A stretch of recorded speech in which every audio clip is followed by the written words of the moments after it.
Good afternoon, my fellow exiles. Today is a big day for Path of Exile enjoyers across the globe.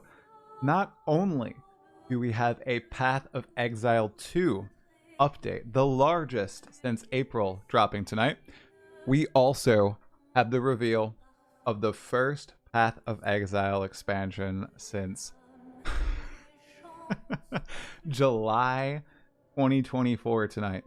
So no matter if you're a Path of Exile 2 only player, a Path of Exile 1 only player, maybe you've played both the games, maybe you're not interested in either, it's going to be an interesting stream. Welcome in, everybody. Hope everybody's doing well. We got about 1 hour until the actual reveal. As we work our way toward that reveal, we have some stuff to review. There was some pretty sick news dropped last night about Path of Exile 2. The uniques coming into the game look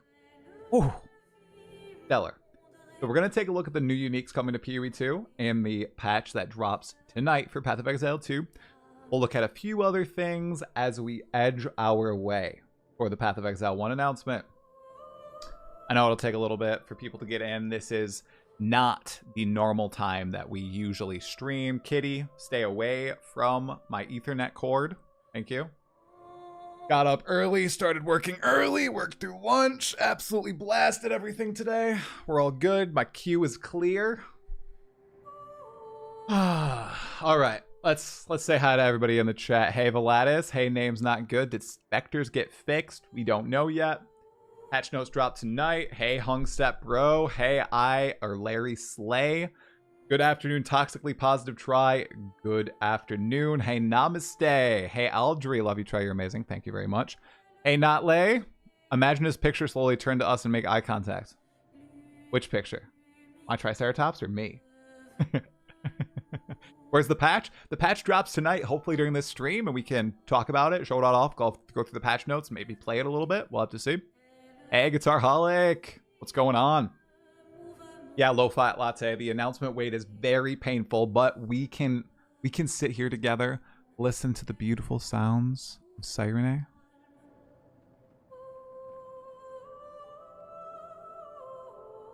Expedition 33 music is just peak. Hey, Poetic man. Try not at work. No, try not at work anymore. I worked 12 and a half hours today. No, we good. Wait, 12. Huh? No. No. 10 and a half hours? 10 and a half. Yeah. We'll look at my bingo card, too, a little bit. When? About an hour. We got the countdown playing. Thank you, name's not good. Yeah, 100% I'll be covering the patch. Hey, Omega Cybers. Yeah, I hope we get the patch notes for both Path of Exile 1 and 2. That's the goal. Hopefully we get that. Hey, Squirtle Squad. Hey, the Budman 49. Okay. Oh, you're at work watching. Yeah, I'm streaming way earlier than usual. Okay. So, do you think they will make new uniques for PoE1 for the new league? 100%. Oh, are my curtains too bright?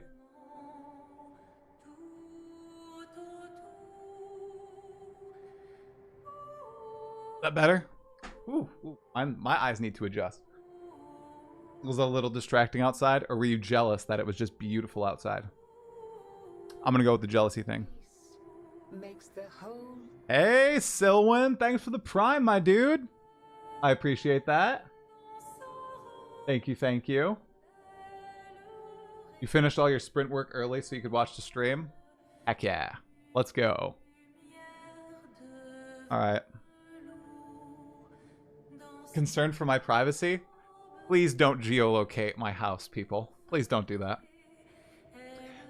I think a lot of people are excited for the PoE1 patch, Captain Obvious. No, cheese plate. No, that's for the next subathon stream thing, whatever we decide to do.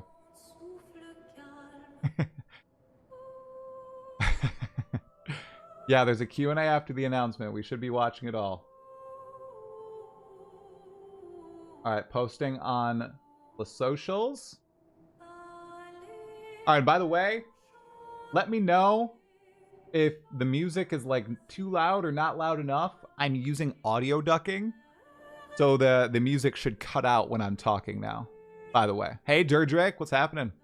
Hey, Try, just got to the end of Claire Obscure. Hopefully Jonathan finishes the game so we can get a paint league. Dude, it's a peak ending. It's an awesome ending.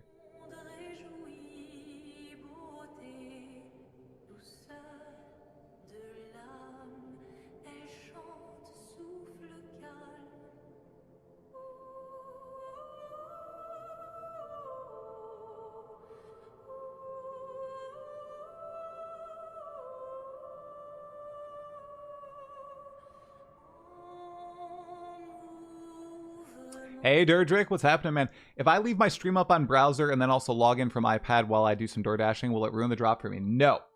Nope, and I am going to make sure that we are in Path of Exile 1, not Path of Exile 2, so that everybody gets the drop. All right, we are in Path of Exile 1 now, so you will get the drop. Remember, you need to connect your Twitch account to your Path of Exile account. And you'll get that awesome drop, that helmet that'll count your kills, count your deaths, and show your KDA so you can link it to all your friends, because you're totally going to do that, right? I am, but I'm going to do it because it's going to be funny, not to brag. When is the reveal? In about 53 minutes, the reveal. We're stalling until then. So, want to sit here, want to chat, feel free. We're going to do bingo. It's going to be fun. You're so excited to finally have a new PoE1 league after 1 year of Settlers. I am as well. It's going to be fun. Have I booked my flight to Gamescom Germany? No, not yet. I mean, I bet PoE2 will be there, and I bet that's where they're going to show off the redacted, right?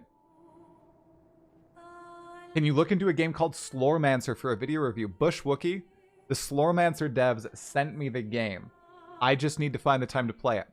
I have a few games that I want to play right now. So I played Claire Obscure, right? Obviously, I'm going to play the Path of Exile 1 League. Obviously, I'm going to play Path of Exile 2's new patch. I also would like to play the Slormancer and No Rest for the Wicked. I want to play both those. And I got to play Baldur's Gate 3. Oh. Is the Summer Games Fest tomorrow or today? It's tomorrow, right? Because I was thinking I might stream the Summer Games Fest too if it's today. Thank you for the compliment on my camera quality. I have been trying to improve my lighting, and just the positioning of my camera as well. It's taking quite some time. Right. Silwin333, thanks for the prime, dude. Hey, Khalifa. Makes the whole... Thank you guys for the primes. I appreciate you guys. Thank you, thank you. Gonna be a lot of streaming coming up with the Path of Exile. Pretty excited for it. Don't play BG3 on stream? Yeah, I'm not. Probably off stream. Hey, we got a hype train going. Drink Wilk 20, thank you for the prime as well, my friend. Hope you're doing well and we'll enjoy the stream today. Oh my goodness, yeah, Guitar Holic, you booked 3 weeks in a villa for first holiday abroad in 3 years after doing full renovation. Oh my god. Hey, Lil VM, what's happening? I love Sirene's music as well. I don't know how this is his first like paid work. It's insane, you guys. Absolutely insane. I love Expedition 33's music. Reveal time is in about here. I'm sure that are they live yet? Doing a countdown? They are. All right. Dun, dun, dun, dun, dun. It's so pretty, you guys. It's actually beautiful.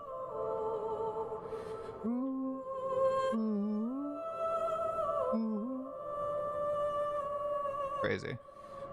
Oh my gosh. Let's see. Can I get it in? Path of Exile. Yes, I can. Go. Here.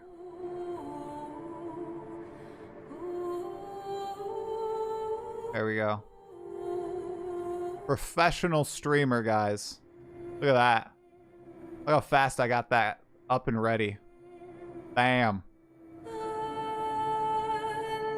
Easy. That would have taken me 30 minutes a year ago. Mm-hmm. Jimikin, thanks for the Prime as well, my man. Peace makes the whole complete. Are we going to get some new goated voice lines from some new endgame bosses so I can replace a few of these chats? What do you guys think? Maybe? Maybe? Or am I always going to use the Maven? Because the Maven's just great.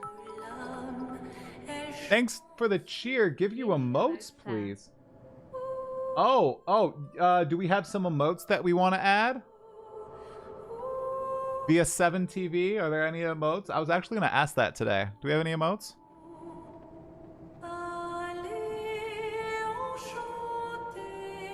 Hey, what's up, Legion?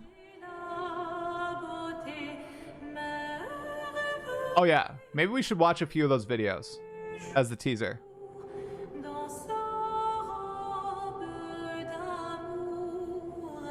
Why, thank you, the Budman. Okay. We've got reveal time up. Hey, Surgical. What's happening, dude? Alright. Mary Ontero 81. Thanks for the Prime. Makes the whole. Let's freaking go. I can't believe I'm getting love today. Thank you, guys. I appreciate it. Hey, BP Frosty. What's happening, dude? The Path of Exile 2 patch is probably going to go live in the next few hours. But before that, we're going to get the big Path of Exile 1 reveal. Hold on to your butts. Oh my goodness gracious. My goodness, I'm being barraged from all ends. Muck Mechanic, thanks for the Prime. Poetic Hitman, thanks for the 10 bucks, dude. Are there more uniques other than the revealed?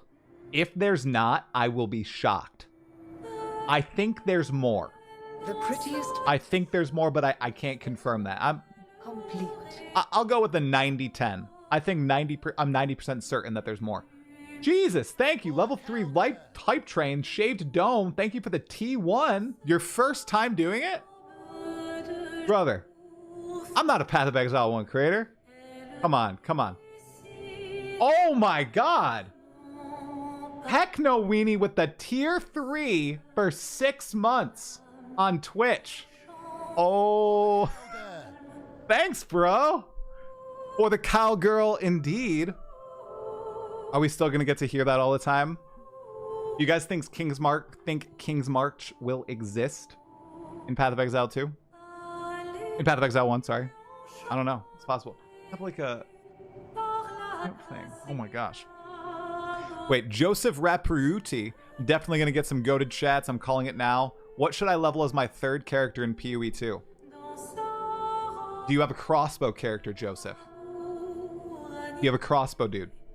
Because the new crossbow that they teased looks incredible. How about we look at that right now, you guys? All right, since we're waiting for the Path of Exile 1 announcement.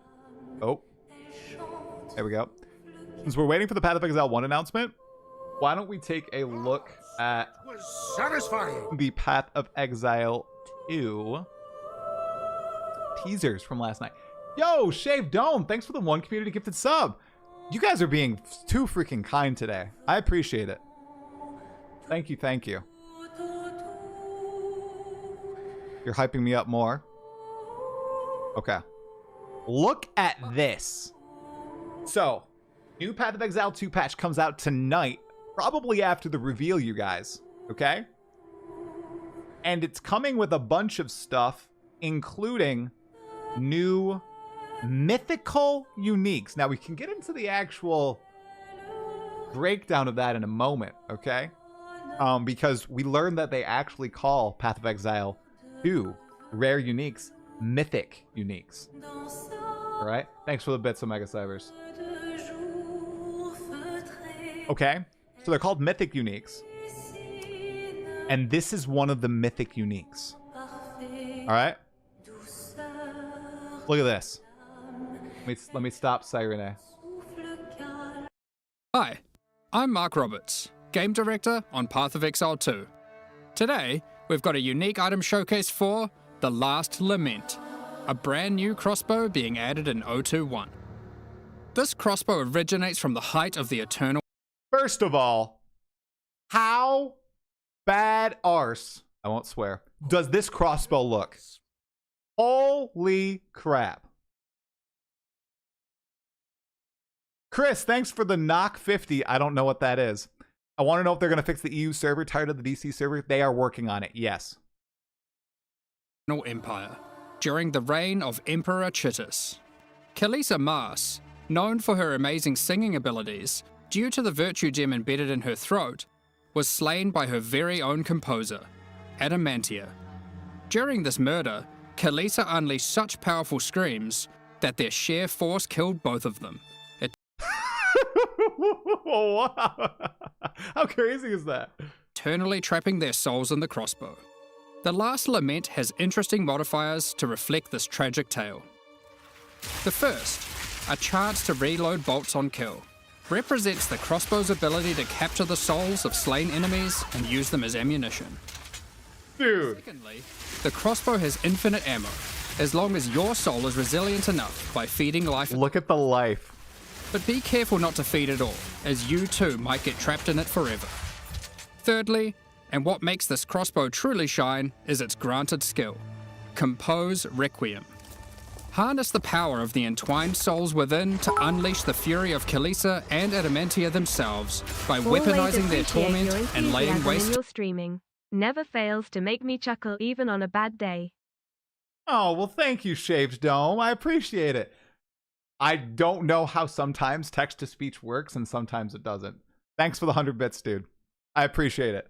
There's a lot to be positive about with Path of Exile right now. So, the haters are not eating well, let me tell you that. How cool is this ability? You basically get the Asinia attack. To all enemies in sight. Look at this. You'll notice as using the skill, you get to hear the composition of Adamantia and the voice of Kalisa herself, echoing for every bolt you fire.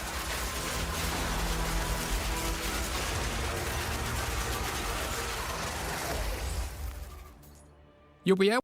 That is awesome. Okay, let's also take a look at this. Actually meaningful, good modifiers as well. Base mod, like the fizz damage, good. Attack speed, good. Life leech, good. And then crazy build-defining mods right here. Basically infinite ammo, and then this life sacrifice thing. I mean, what a freaking cool unique. Has infinite. What do you guys think? Do you guys think that unique is cool? Was that a W unique? I'm going to get up the other unique so we can look at it. But if you don't have a crossbow character, I mean, I'm going in and trying out crossbows. And I'm going to go for that unique. But I thought that was really, really, really, really. People disagree? People agree? Thank you guys for the hype train. I appreciate it, guys. So the update is in a while. Hades, it's coming out tonight. The update should be coming out tonight for Path of Exile too. You're going to make the crossbow in a 3D printer?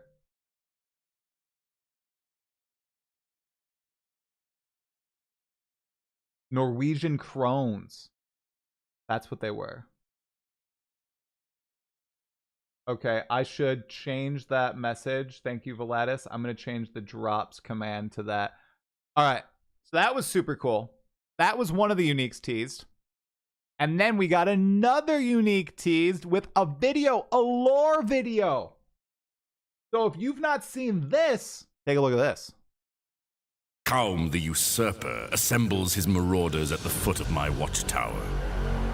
The foul kinslayer intends to slay us in our sleep. From the parapet, I ignite our beacons. I then dispatch Kaum's generals with ease, 2 at a time. My bowstring singing against the tidal breeze. My legion begins dropping boiling tar on the Karui animals below, while others release fiery arrows upon them. The flesh from their backs roast and fill the air with a sickening odor. It is the smell of victory. The dogs all begin to turn tail and flee. And thanks for the T1, Brewdog. Appreciate it, man. So I give the order. Old arrows, men! Let's drive these savages into the sea! As we descend onto the beach, the Karui make their stand. With bow in hand, I make deft work of avoiding their blows, and then return fire. In the distance, I see the disdain in Kaum's eyes, and I know he sees my glare. How cool is that? They cooked with the reveal for these uniques. Like, I wonder if this was the original plan or if they wanted to hype them up with these sort of stories and actual showcases from Mark, or maybe that's why it was delayed. I don't know, but I love the new ideas that they're trying with this sort of stuff for Path of Exile 2. Big fan of it. Here's the actual item, and it's kind of a port from Path of Exile 1, but it has some Path of Exile 2 only mechanics. Thank you for the Prime about 11. I appreciate that, bro. This unique bow will be added in 021, alongside many other unique items. When wielded, you gain some of the power of the masterful archer, General Marcius Lioni himself. As long as you're not too close to your enemies, all barrageable attacks with this bow will be repeated. To help you keep your distance, the bow also increases how far you can dodge roll. However, as Lioni eventually learned the hard way, you must be careful not to commit too deep into combat, as subsequent rolls will be shorter. This is a powerful weapon, and with enough savvy, you may just live longer than the Eternal General himself. Guys, does that roll not look like Item. so... Look how long this roll is. All to help you keep bow also increases how far you can dodge roll. That's crazy. Is it good? I don't know, but it's crazy regardless. So a little bit of a cool bow here. Also works decently well if you're in Amazon, just by the way, with the accuracy rating there. Look at that 430 accuracy rating. It was pretty juicy, guys. Pretty juicy. Yeah, new travel skill. Exactly. All right. So then, not only did we get that last night, guys, okay? We also, okay, got this. Chase uniques in 021. So this is super cool. Since we're stalling, okay, let's read this. All right. So essentially, what they're doing is they're making unique items drop more commonly, and uber uniques, or mythic uniques as they're now called, are going to drop significantly more commonly. So if you watched my interview with Jonathan Rogers, he mentioned basically this, and they actually pointed out in this blog post again, a mythic amulet like Astramentus was about 47,000 times. 47,000 times, okay? Rarer than a divine orb to drop on the ground. That is insane. They call this out right here. When things are that rare, they effectively don't exist for most players. There are some cool items to find, but you are not going to find them.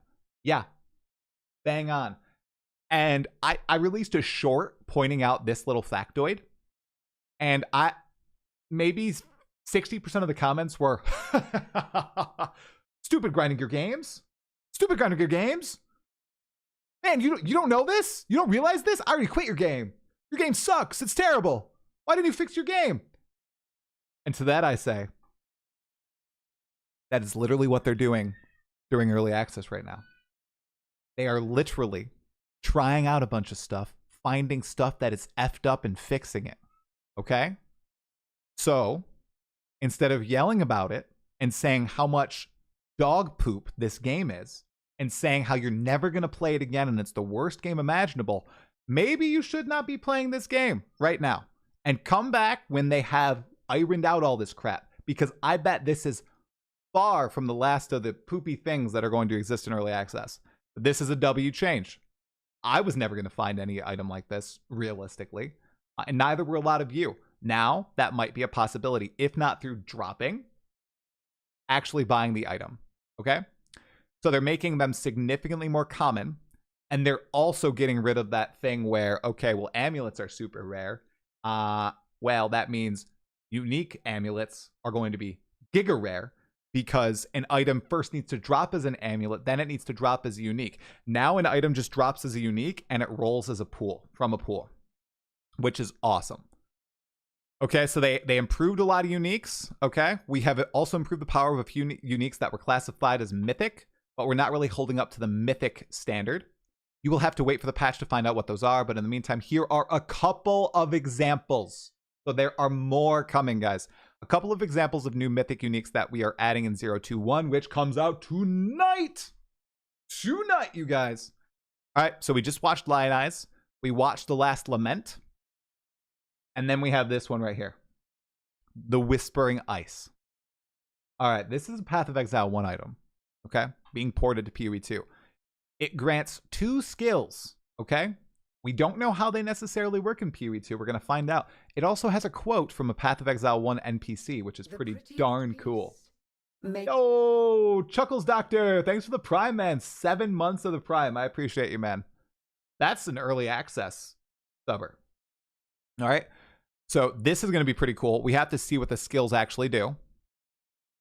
And then we're also getting... Oh, wait. Oh, no, they actually... I didn't know. So they actually have them. Do they show like what they look like? They do. Okay, so chills enemies in your presence as though dealing, wow, 332 to 498 cold damage. So it's basically an aura. And then Ice Storm. Conjure a hail of icy bolts over the targeted area. Chill and freeze on enemies in front of you are consumed to fuel the Ice Storm by causing improved bolts. Okay. I need to see what it looks like. I'm not a guy who can read the stat block and be like, yeah, this is pretty awesome. I need to see it in action and see how it feels personally. Don't know if it'll be strong or not, but if it's a mythic unique, then ideally it's going to be good. Yo, King Colho Zero, thanks for the Prime. Appreciate it, bro. And then at the very bottom, there is something super duper cool. Kadiro's Gambit. All right. A new quiver. All right. All right. 9% increased attack speed. Cool. Each arrow fired is a crescendo, splinter, reversing, diamond, covetous, or blunt arrow. So you're basically pulling out of a slot machine and trying to get a cool effect coming through. Mac of the Year, thanks for the 20 bucks. Bro. Hi, Try. Thank you for the advice the other day. I'm finally able to play and enjoy the game again.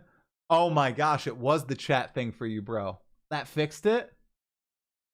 Heck yeah. Good. Thank you. And I'm glad it actually works again. Okay, so you're going to roll and randomly get one of these. I guess it's a 1 in 6 chance to get any of them. I don't know how the exact mechanics work. I don't know if it's like loaded RNG or real RNG or whatever. Makes the whole complete. Thank you. Give me that pencil. Thanks for the Prime, bro. All right. Crescendo arrows chain 6 additional times and deal 60% increased damage for each time they have changed. Each time they have changed. Splintering arrows split towards 6 targets. Reversing arrows pierce all targets and return to you. So that means they can hit them twice too. They pierce and then come back and they hit again, I presume. Diamond arrows are critical hits with 60% increased critical damage bonus. Covetous arrows drop items from monsters they kill with 600 increased rarity. And blunt arrows cause 600% increased stun buildup. So this is a pretty interesting one. Basically a gambler's quiver. I want to see what it looks like on a character. But I think that's pretty sweet. What do you guys think about it? You guys think it's cool? Think it's not cool? Busted? Unbusted? Reversing arrows is returned arrow, but keyworded. All right, here we go. All right, we're down to 30 minutes until the big reveal, you guys. Thank you for all the subs, primes, and donations, you guys. I really appreciate it. I've been looking at some other places to continue growing our community. Okay. Oh. Wait, I don't have this as an emote? Path of Exile 2 login? No way. What, Omega Cybers? Gods, that was satisfying. Holy crap, Puzzled Pickle 3. Thanks for the 5 community gifted subs, man. Are you excited? You excited for Path of Exile 1's announcement? Or are you excited for Path of Exile 2's update today? Regardless, thank you. Thank you, bro. Thank you so much. Hey, Viagrasaurus. What's going on, dude? God among men. We are doing well. We are stalling for the interview.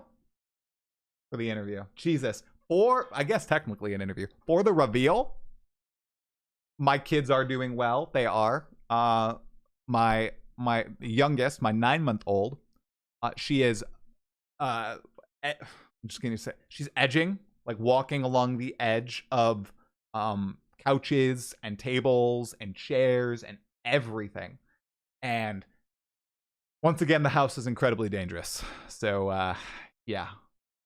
You need to be careful where you place everything on a table now. You can't be careful. Can we rename that to login 2? How do you rename emojis, bro? What? Oh. You login 2. Oh, I did it. I did it. Well, that's cool. I didn't know you could do that. Huge PoE2 update. Isn't it just new and improved uniques? No. There's a bunch of quality of life features coming in. There's also the changes to citadels so that when you find one citadel, 2 others spawn right next to that citadel. So you're guaranteed an arbiter essentially, and you're not lost searching for another citadel of a different type forever. There's a bunch of stuff coming in this update, bro. It's huge. It's the largest since Dawn of the Hunt. The prettiest piece makes the whole. Hey, Achilles. Thanks, Achilles1126. Thanks for the prime, bro. Appreciate it. All right. Here. Oh, did it disappear? Did? Okay. We will fix it. We will fix. Go. There we go. Sorry, I was just putting it on my main screen. We are nearing the time. Yep. Yeah, so it's a pretty big patch, actually.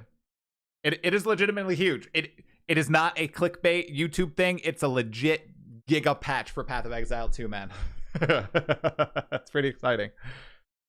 So will they talk about PoE2 as well? Not in this stream, but they said the new PoE2 patch is going to release probably tonight. I think they said it is going to release tonight, actually. So we're going to play that afterward. As long as it's out.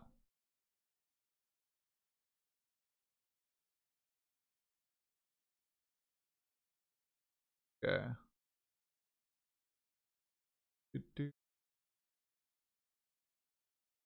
Whoa, there's a new teaser. Did you guys see this?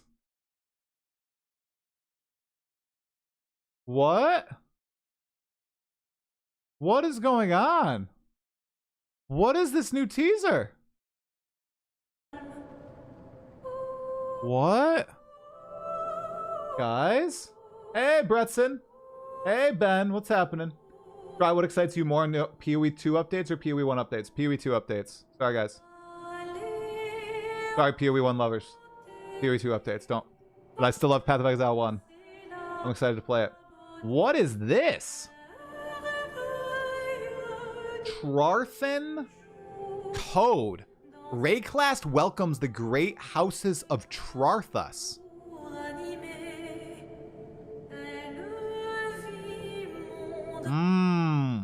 Ezimir is on the west side of Rayclast, and the island beyond Ezimir is named Trarthus.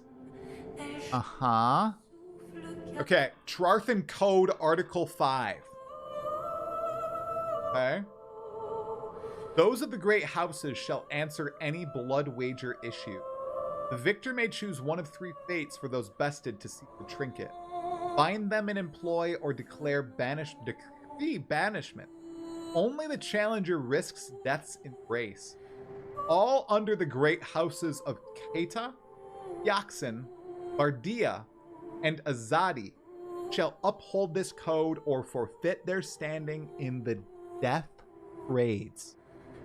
We, the leaders of House of Trarthus, bind this article to the Trarthan Code on this, the 4th mensis of Coranthin's primacy, sealed in blood and oath. What? Ixenkita, Kylian Kiaxen, Quilin Bardia, and Ratha. Ooh, Ratha. Ratha Azidi. What? Is this like a turn-based? What?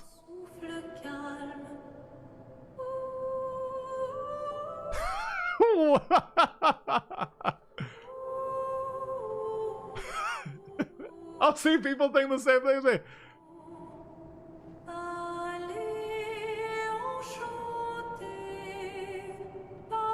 What in the world?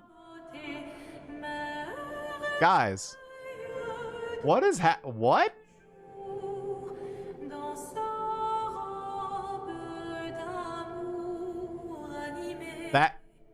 That capitalization is questionable from me? Bro, I'm the king of just capitalizing random crap. I'm sorry. Well, it's strategical. It's strategical. When did they mention the new PoE2 patch? Last night when I was asleep. I got trolled really, really well by Cute Dog. I was asleep when they announced it. So he managed to respond before I did. So did every single other Path of Exile content creator, as they usually do. But, you know, I'm usually first, so. The 021 patch should be tonight. Does the chat thing work for console? I do not know, my friend. I do not know. Hey, Guts Dragoneel. The last person didn't sign in blood. Or they were just really efficient with the way that they wrote in blood, you know?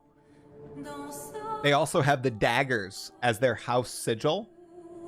So I wonder if maybe they're just really dexterous and they were able to cut themselves efficiently. I love PoE2 so much. How hard will it be to learn PoE1? I played it a little few years ago. I think it will be great, bro. Game is awesome. It's probably going to get a lot more awesome with a bunch of quality of life stuff from Path of Exile 2 in this patch. Lots of people are going to be playing it for the very first time. Log in. If you hate it, log out. Play Path of Exile 2. Play other games. But it's free. It is an awesome game. I know that there's some people who have opinions about it being like horrible and everything. You can think that, totally. I love it, though. I love it. I'm really excited to play. I'm not getting drops progress. I have a gun. Well, you don't need to bring up your gun. The reason you're not getting drops progress is because they don't start until 4 p.m. That is 22 minutes. So put the gun down and chill, okay? We got a little bit of time left.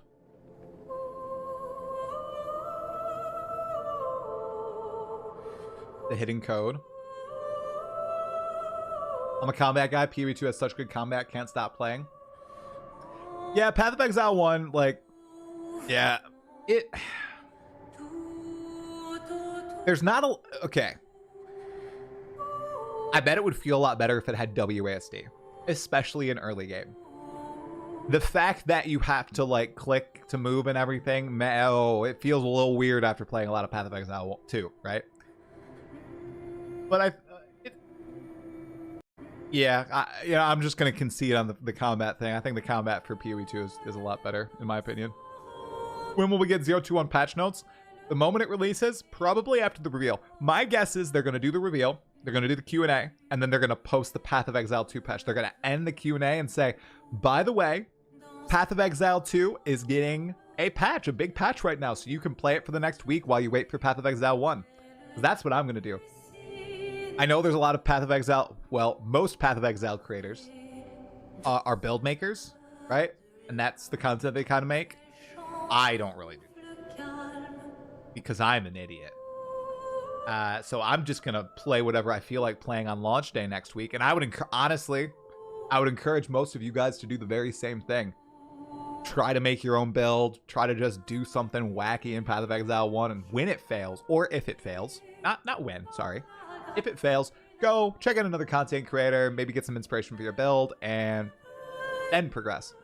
That's what I'm going to do. So I'm not going to be spending this week theory crafting. I'm going to spend this week, you know, playing. Why is it silent? Playing Path of Exile 1, or playing Path of Exile 2, playing other games. Hey, Cat Han. It's going great. How you doing, man? Hey, Zhao. How's it going in New Zealand, bro? Good morning? Good morning? Bad morning? Tense morning? I assume everybody's pretty excited.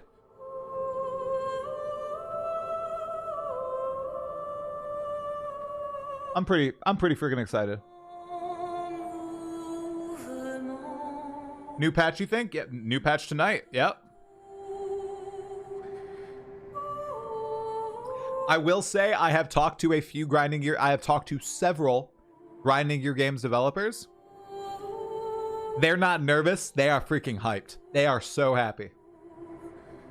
Like, people are... Okay. So, okay. I don't think anybody gets in trouble. People are like... I've had some people say, you have gotten so much crap for saying we're not going to be able to do this. We're going to be able to do this. I work there. I see what's people are going to eat their words. I hope that they can follow through with that, obviously. Obviously, right? It's talk, right? I believe in them. I believe in the chatter, okay? I hope many others do as well. The people working there genuinely seem to believe we are good now. We're going to hit it. 6 updates a year. We're well on track. Everything's going well. We had that rough patch with Path of Exile 2 coming out, the huge delayed Path of Exile 1 leak. But now, today, we are good to go. And all those haters you got, they're going to eat their words. They're going to eat their words when we've got the best 2 ARPGs in the industry running seamlessly. So, let's hope that's true, right? I am doing reps of it's Path of Exile. Yes. Now, this will be embarrassing. I ordered a curl bar. Okay? Because I have a bench bar, like a barbell, a big one, right? But it's downstairs, and I use it for bench presses and deadlifts and stuff. So I needed a smaller one, right, that I could use here for Path of Exile. So I ordered it from Amazon. It came today. I didn't pay attention to the width of the things that hold the plates. And the things that hold the plates for this bar I ordered are 2 inches. They're like that big. And all of my plates, the holes are like that big. Like that big. And this thing is like this. So I'm like, oh my god. So I need to reorder a different curl bar. But I looked and it will come in time. But I'm like, oh, jeez, come on. How did I mess this up? I need to pay attention to how long or what the diameter of the little things are. Level up, dude. Bro, plates are expensive. I can't buy those giant plates. I don't have that money. I say for every sub you get, I have to do Kegels. I could be doing Kegels right now, and you wouldn't know it. Okay? Looking forward to saying new league looks cool, but can we get that in PoE too? You're totally right, dude. Oh my god. I haven't played PoE 2 for 3 weeks now. What is going on? Path of Exile 2 is getting a new update tonight that adds a bunch of cool uniques to the game. Plus, makes them actually achievable to get because the drop rates currently for chase uniques, very powerful uniques, mythic uniques, is far too low. And a bunch of quality of life features, a lot of good changes to endgame, allowing you to fight the Arbiter more often, find more citadels. All that stuff's coming tonight for Path of Exile 2. And Path of Exile 1 is having a big announcement in 15 minutes. Okay? I thought Kegels were for women. Bretson, no. No. Kegels are not just for women. No. Nope. Kegels are for everyone.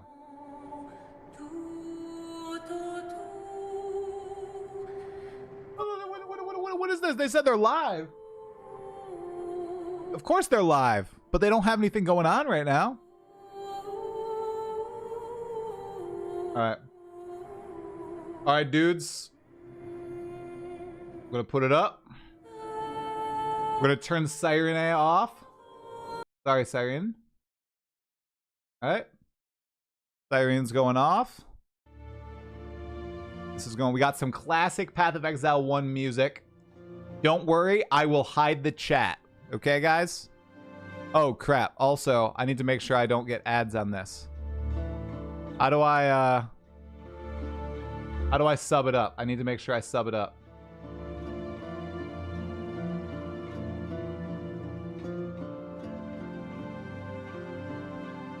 Okay, I just bought a sub. Okay, we good. We good. We good. We will not be getting ads. Thank you for the T1 Girl Base Sui. Don't worry, I will turn off chat for the announcement. Oops. I'll turn off chat for the announcement. You don't have to worry.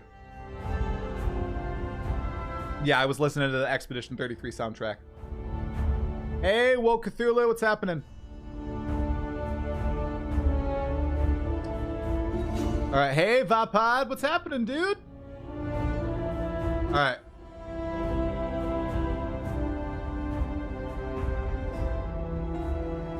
We're gonna start some Flex of Exile. We're gonna do some spots, guys. Been working all day. I haven't been able to really move. We're gonna start off right now.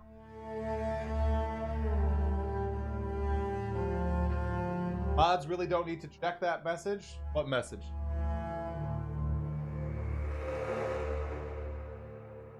Sister's marrying tomorrow. Congratulations on your sister getting married, Vapad. I hope the wedding goes well. I always love weddings because I love to dance. Like the only place I can dance nowadays.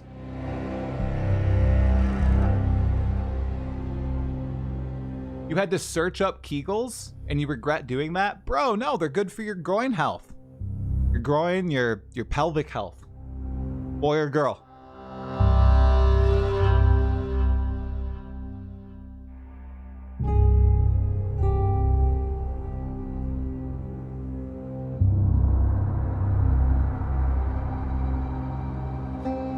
You only saying stuff every time you enter the screen while squatting? Well, that's because I'm waiting to be in front of the mic.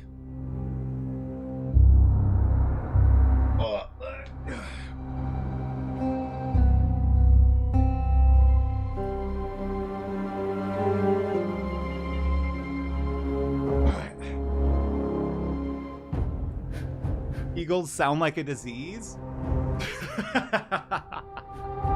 They're not. You got an ad here. Got an ad here. Well, I am considering streaming on Kick eventually, to completely, you know, get rid of ads, because that's what that does, right, guys? We probably do need to run ads on Twitch. If you want an ad-free experience, I recommend you go to YouTube and have Twitch open on another browser for the drops. If you do that, you'll get the drops and you'll have a higher quality ad-free experience.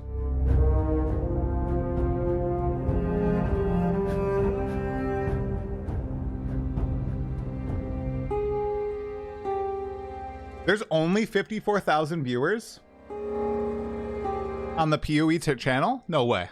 There's more than that, right? I'm actually kind of surprised. I think that should be higher. How many in there is the PoE category? 138,000 in the PoE category. So another like 80,000. Hey, Talkative Try, thank you very much for being so good at doing content. Well, thank you. Explaining and all the effort you put in. I personally have a very busy period in my life and your videos make me get up to speed. So again, thank you. Appreciate it, bro. Of course. Hey, Lancelot, thanks so much for the 10 bucks. Grobo Sway, thanks for the T1 as well. By the way, if you're watching me right now on YouTube, go ahead, throw me a sub, guys. Completely free, giving me a sub there, and it really helps grow the channel. And if you want to do this as well on YouTube for completely free, like the video. Liking the video is a huge boon. Literally free. If you do that on all of my content, it helps me massively. And it inches me ever closer to doing something that, you know, I really want to do one day. But I can't say that out loud because then it can be clipped out of context. So Hey, K-Jeff, what's happening, man? Haven't seen you for a bit. Am I hyped about the Thrathis lore drop? Yes. The Island Beyond. Ezomir. Pretty cool.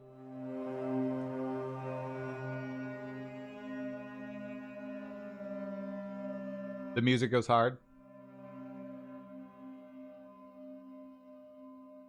Watch as they add spears in this patch. Sub and then go watch on Twitch so you get drops. Yeah, 100%.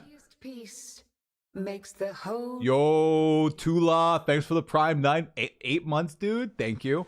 I swear to God, if a client calls me in the next 10 minutes, bro, just come on, Tula, man. It's okay. Just peace out. Peace out a little bit. Holy crap. A whole bunch of 30 of you just subscribed on YouTube.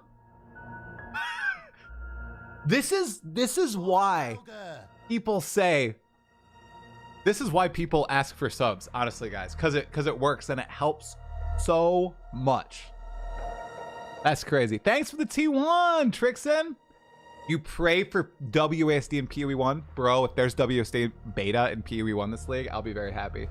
I feel like if Last Epoch could do it, PoE1 can do it. I really do. If they want to put that sort of effort into it. Slayduck4, can you Prime sub, please? Makes the whole. Dapper Dino. Thank you for the 2 months of Prime, but also awesome name. Awesome name.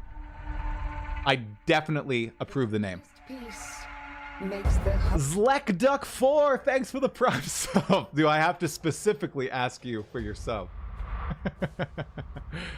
I didn't realize that wasn't sub, but now I am. It helps massively on YouTube because it sends you notifications. It'll show my videos to you more often in the feed. And I'm doing consistent streams on Tuesdays and Thursdays. And I get a lot of people who are like, they come to the stream, they see it, they love it, they enjoy it. And then I'll get like a comment saying, why don't you stream anymore, Try? And it's because they're not subscribed to me and they don't get the notification. And I'm like, oh, you just gotta subscribe, then you'll see my live streams, bro.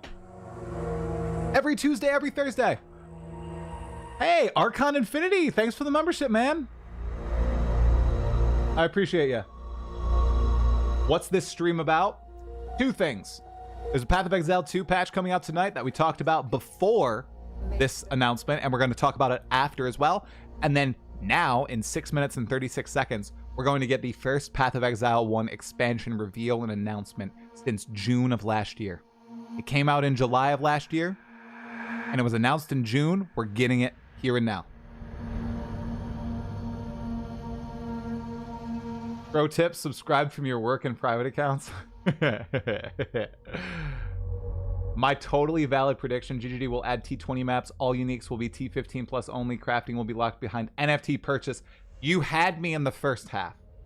RoboSway. For the Calgar. Thank you, guys. NJ Deadhead, thanks for the Prime, dude. Robot Lion, thanks for the T1. I appreciate it. Thank you, thank you, thank you, thank you. Ooh, here we go. When does the PoE1 update drop? 8 days from today. The PoE1 update drops 8 days from today. The PoE2 update drops tonight.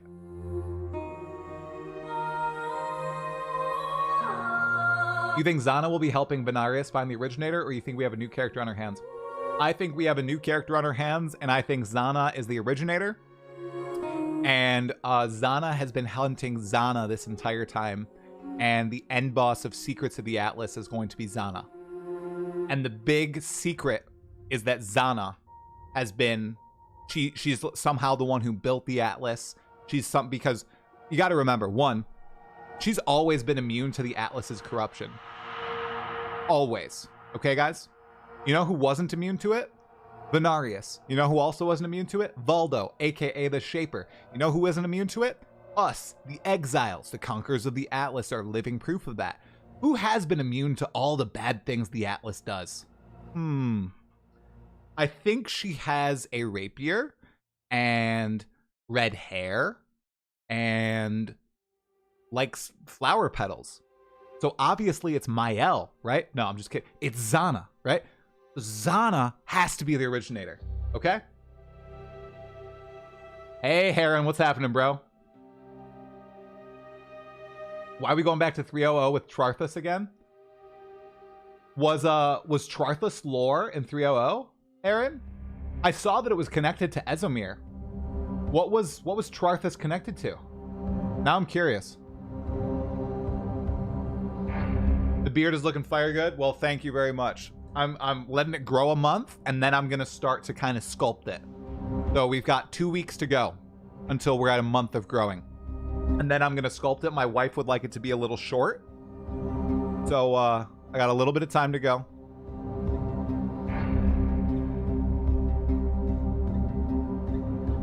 But she wants it to be kind of like close and like I don't know, not like super long.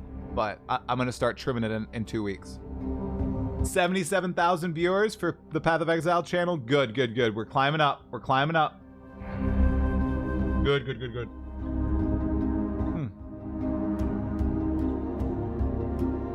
All right. You can get much more density on your beard if you smear minoxidil on it if you want. Okay. Hey, Kyber, what's happening? Charthus powder. Oh, you're right, Heron. Oh my gosh. We'll run 1 minute ad in a minute. Okay. You will get the Twitch drop here, Palisas. Yep. I should rub Charthus powder on my beard? Is that what people are saying? You know what I started doing? I started doing something that some of you might disagree with. I started taking fish oil and creatine after my workouts. The creatine is after my workouts. The fish oil is at the beginning of the day. Don't come at me in the chat. I did a lot of research on it, okay? I think it's okay to use. Because I'm busting out big weights, okay? So I gotta make sure I recover. From all the research I did, creatine was proven a net positive with no real drawbacks if you use it in moderation.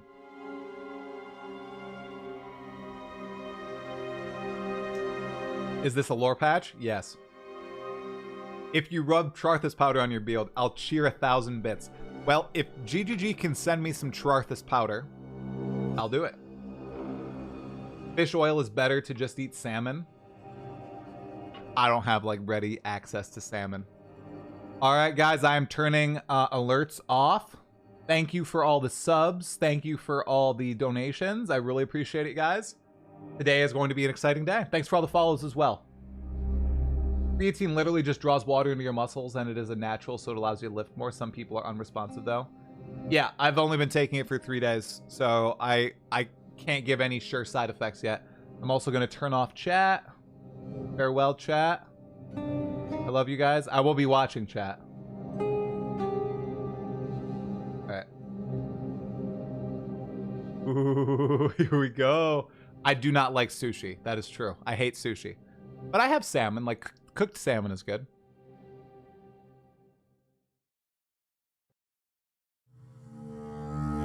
Ugh. We're not going to get the Chris Wilson thing, guys. All right. I'm going to shut up.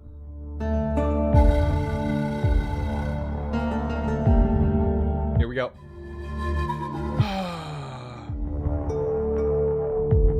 Yeah, no drops until the PoE stream starts, which it does in a moment.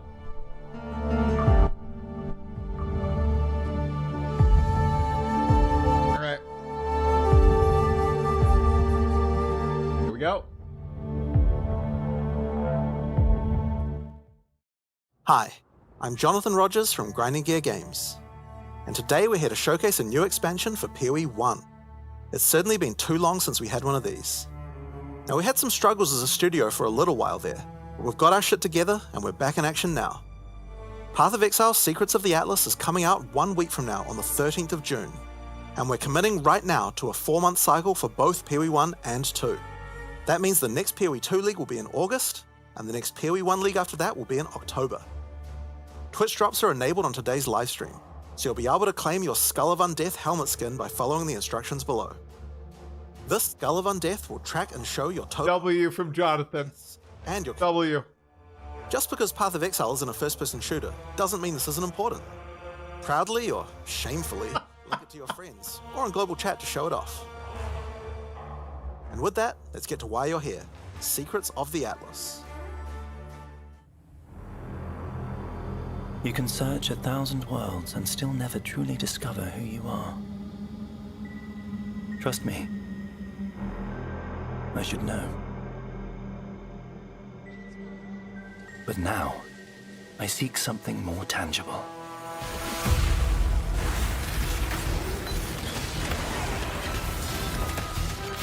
Someone I care for, trapped within the Atlas.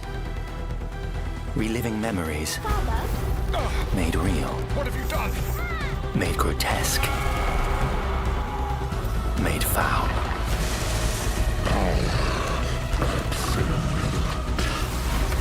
These manifestations must be destroyed. Their threads must be eradicated. I must have answers. We must find the originator. We must save my sister. Oh!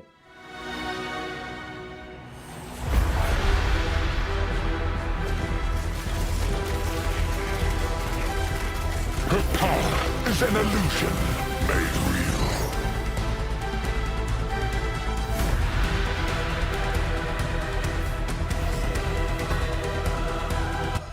Come, child. Drink deep the waters of life. You're either a client or a target. Target inside. Oh!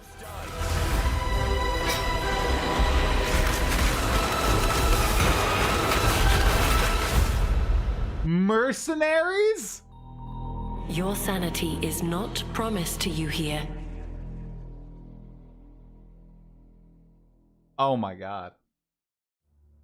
Hi, I'm Mark Roberts, Game Director on Path of Exile. As you just saw from the trailer, there's a lot to show you. Today, we will take you on a deep dive into the new Path of Exile Secrets of the Atlas endgame update. Then, we'll explore the new Challenge League, the Mercenaries of Trathus. Oh! After that, we'll cover the integration of gold into PoE1 and how we're bringing Settlers of Kalgur into the core game. Finally, we have a much-awaited upgrade to Betrayal League and a set of quality of life improvements. Then, we'll wrap up by discussing our Boss Kill race event, showing you our new supporter packs, and ending with a live Q&A session where ZiggyD will ask Jonathan and I your questions from Twitch chat.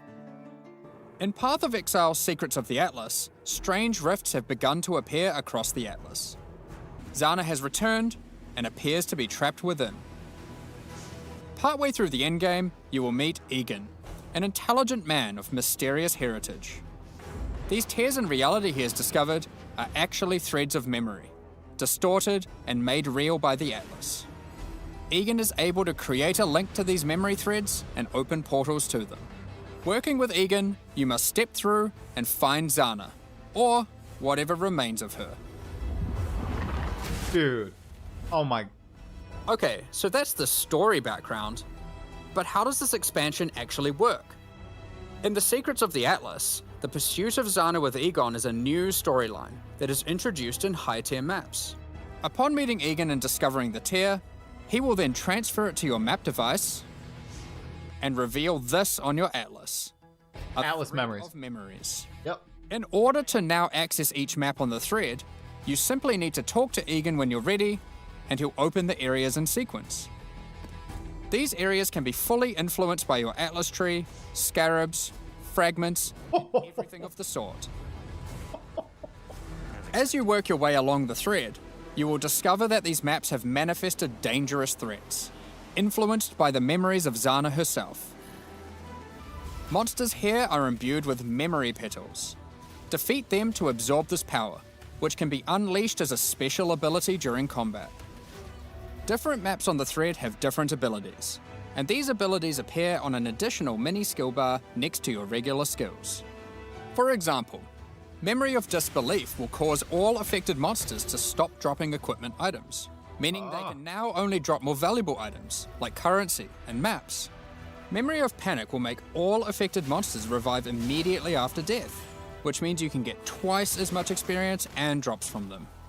And Memory of Impatience will cause all surrounding enemies to give you their souls, temporarily increasing your power. As you progress further into the thread of memories, the maps can have more than one memory, and thus you can have more than one powerful ability. As you gather memory petals, you can use these powers together. Each skill costs its own amount of memory petals. So using the examples above, you can first use Memory of Impatience to become way more powerful, then use Memory of Panic to prepare them to revive when they are slain, then use Memory of Disbelief to cause them to drop better, more valuable items. Finally, obliterate them all.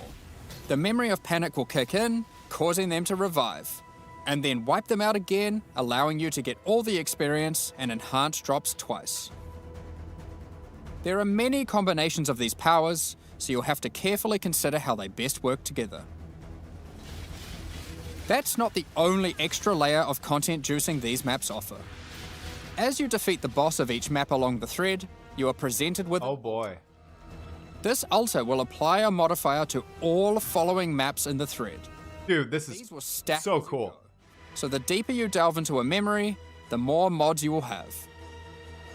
This, combined with the special abilities, will allow for some of the most juice maps ever run in Path of Exile. Let's take a look at some of the altar mods. You are always presented with two choices and must pick one. This mod, for example, will cause some rare monsters to be possessed by tormented spirits. Where this mod makes Kerac modifiers free to craft. Both of these apply to all subsequent maps in the thread. The final map in each thread is a true challenge, with all the altar mods applying to it and guarded by a powerful boss. Dude! Each of these bosses are familiar, but dreamlike, drawn from Zana's memories, warped by the Atlas into something very different and terrifying. Beefed innocence. Map, you will fight the pinnacle boss, Cirrus. Fueled by Zana's affectionate memories of him, his enhanced abilities can prove to be a unique challenge. Oh, shoot! If you manage to defeat Cirrus, or one of the other warped memory bosses, Hell yeah. you will drop a map fragment. Hell yeah. Egan can use to delve deeper into the memory tears. With these, you can access a set of 3 new pinnacle bosses. In this arena, the Moment of Reverence, Zana is reliving a memory of her father, Valdo, giving a passionate speech in Oriath. The Atlas distorts this memory of her father as a powerful, influential man and manifests those emotions into a twisted nightmare, the incarnation of dread.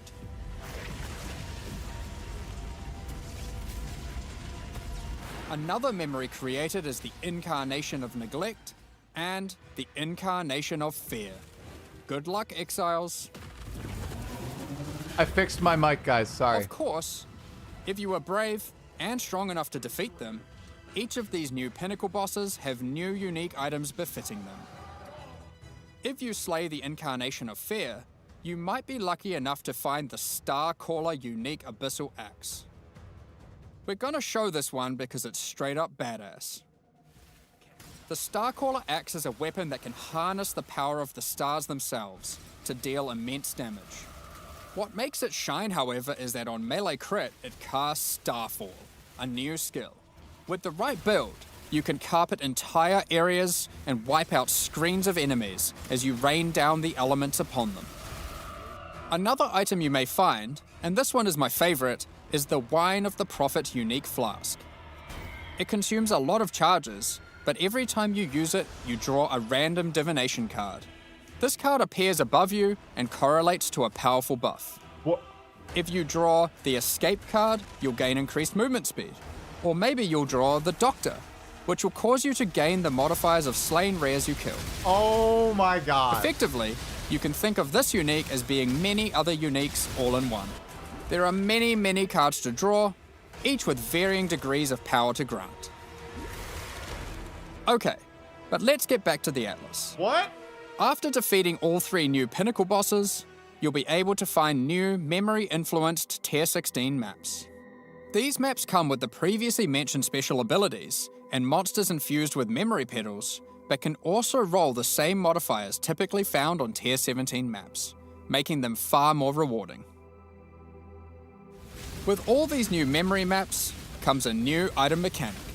Items in these maps can drop with memory strands, and will have a random amount up to 100. This does a few things. When you identify the item, it will increase the tiers of modifiers your item has. Generally speaking, the more memory strands, the better the item will be. On top of this, whenever you're crafting that item using currency orbs to replace or add modifiers, such as alterations, chaos, and so forth, Oh my god. it will consume some memory strands to make the crafted mods more powerful. The new pinnacle did it. bosses also drop new crafting currencies, Forging which can be used potential. to manipulate the amount of memory strands on an item. The Orb of Remembrance will let you add memory strands to any normal equipment. So if you have your perfect base to craft on, and it doesn't already have memory strands, you can add some before crafting it. The Orb of Unraveling will consume all remaining memory strands on an item to randomly upgrade its mod tiers. This orb's effectiveness is based on the number of memory strands it consumes. The Orb of Intention can be used on memory influence maps to reduce item drops, but improve the chance to find items with memory strands. In the process of adding these new currency items, we realized something was missing. The Shaper and the Elder did not have their own Exalted Orbs. This has now been rectified. Both bosses now have Exalted Orbs, which can add their influence to an item. Zana was there from the beginning, when the Shaper Pinnacle fight was first added. She helped defeat the Elder, and she was a critical part of the Conqueror's storyline. Now, with all 6 influence types having their own Exalted Orbs, the cycle is complete. It's almost as if we could now do some sort of new, epic, unique item to interact with them. In other news, Oh my there God, of course has to Mark. be Atlas passive tree support for this new in-game content. Let's take a look at a few things we're adding. The Grasp the Past notable passive skill increases the chance for the amount of memory strands on items dropped in your memory influence maps to be lucky. This means it will roll the number of memory strands twice, keeping the highest value. By allocating traumatic experience, remembered kindness, or educated upbringing, you'll decrease the chance of finding memory threads that lead to specific bosses, meaning you'll have better chances at finding the memory threads you would like to run. This is especially useful if you want to target farm a specific boss because of its unique item drops. In sum, the secrets of the Atlas will have you questioning what is real as you attempt to free Zana from warped memories scattered throughout the Atlas.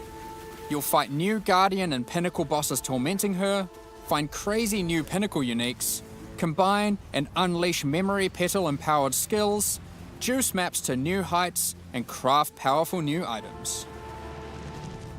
While we were showing all the juicy rewards from the new in-game system, PoE1 is not dead. you might have noticed that a Just by lot the way. of gold was dropping. Let's the talk way. about that. Sorry, I mean, Gold it is was dead. It's introduced very during dead. the Settlers of Kalgur expansion. It funded the development and operations of King's March, along with various new features such as the currency exchange, the black market, and the passive respec system with Faustus. Those features offered by Faustus will be here to stay, Awesome. along with some of the other services King's March has to offer. We'll get more into that later, but don't worry, King's March has already been completed. There will be no more town building. Like before, gold will be used for town services, but we're also adding a new way to use it in the upcoming league. It's time to talk about Mercenaries of Trathus. Okay. All right, let's go. In this league, you will meet veterans who have travelled all the way from the lawless cities of Trathus. They're ready to offer their sinister services, but not for free. You will encounter these mercenaries as you journey through Rayclast, one in each area. They have their own personalities and come with different builds, skills, and items already equipped. After meeting them, as per the Trathan Code, they will challenge you to a duel, a test of strength and conviction. Before beginning the duel, you will be offered an overview of the mercenary you've encountered. Here, you can see the gear they have equipped, the skills they employ, and any support effects augmenting those skills.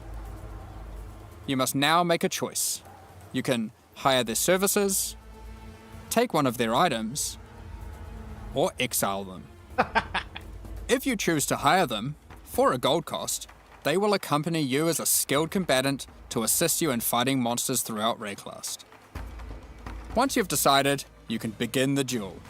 This is a great opportunity to test them, as you don't want to be out of pocket with a useless rookie. However, they're testing you too.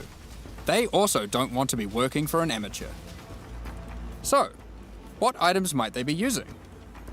Generally speaking, mercenary gear is more powerful than what you'd normally find from defeating monsters, as they've been crafting their items too. They can also come equipped with unique items, those that would make sense for the skills they are using. There are even some new unique items that can only be obtained from defeating them. One such unique is Scornflux. These boots combine agility with the mastery of the arcane. While equipped, increases to cast speed from Arcane Surge also apply to movement speed, which is worth noting is now 20% inherently from Arcane Surge, up from 10. They also grant Arcane Surge when you use a movement skill. This allows for some speedy spellcasters.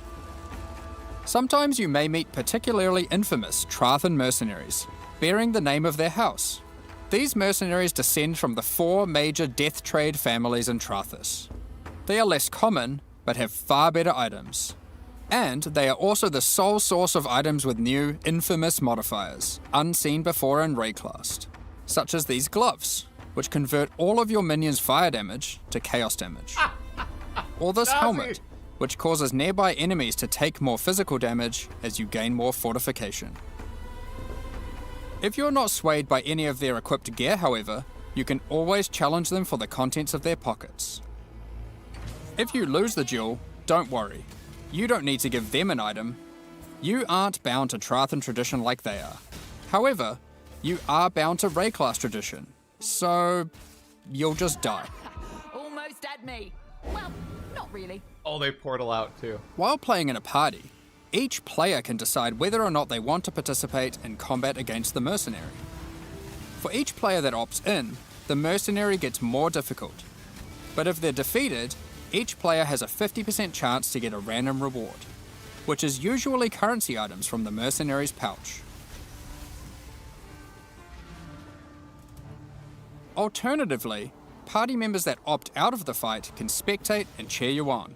Or they might wish for your demise, so they can pick up that allocated divine waiting off screen. Dead. Good. Let's say you won the duel, like their items, and have decided to hire them. What combat skills do they bring to the table? Each mercenary has an archetype. Here, this mercenary is an Eruptor, which perfectly couples with my slower, more aura-focused Scion. This mercenary is highly aggressive, and will get a lot of benefit from the auras and buffs I provided. When I'm playing a more aggressive character myself though, I'll want a mercenary with a bit more resilience and utility. I've just run into a Striker, who can spawn with Vigilant Strike. And if you're lucky, a very rare golden support that causes the fortify granted by his Vigilant Strike to apply to me as well. He will also frequently use Enduring Cry, taunting enemies off of me, and operating as a tanky frontline while I blitz off damage from the back. Sometimes when you fight a mercenary, you may notice the skills they're using are different from normal. For example, this sniper is using a Trathan version of Siege Ballista. If you're lucky, you will be able to select it as your reward when challenging them, then defeat them and they'll drop the Trathan gem as promised. You can only have one mercenary accompanying you at a time, but up to 3 total in your service. The other 2 will wait patiently in town. Having varied options is useful, as there may be situations where you need specific backup, like a difficult boss fight. Any of your mercenaries you have active, or in your reserves, can have their equipment replaced with items of your choosing. They don't level up, so you will want to be looking out for more skilled and more powerful mercenaries as you advance through the campaign and endgame. If your mercenary falls in combat, you will need to return to town and spend some gold on healing supplies to get them back on their feet. Then perhaps consider giving them some upgrades, if you think it's deserved. I just wanted to clarify, mercenaries do not lose their equipment when defeated. If your merc buddy consistently fails you, you can just dismiss them and find a new, more resilient ally.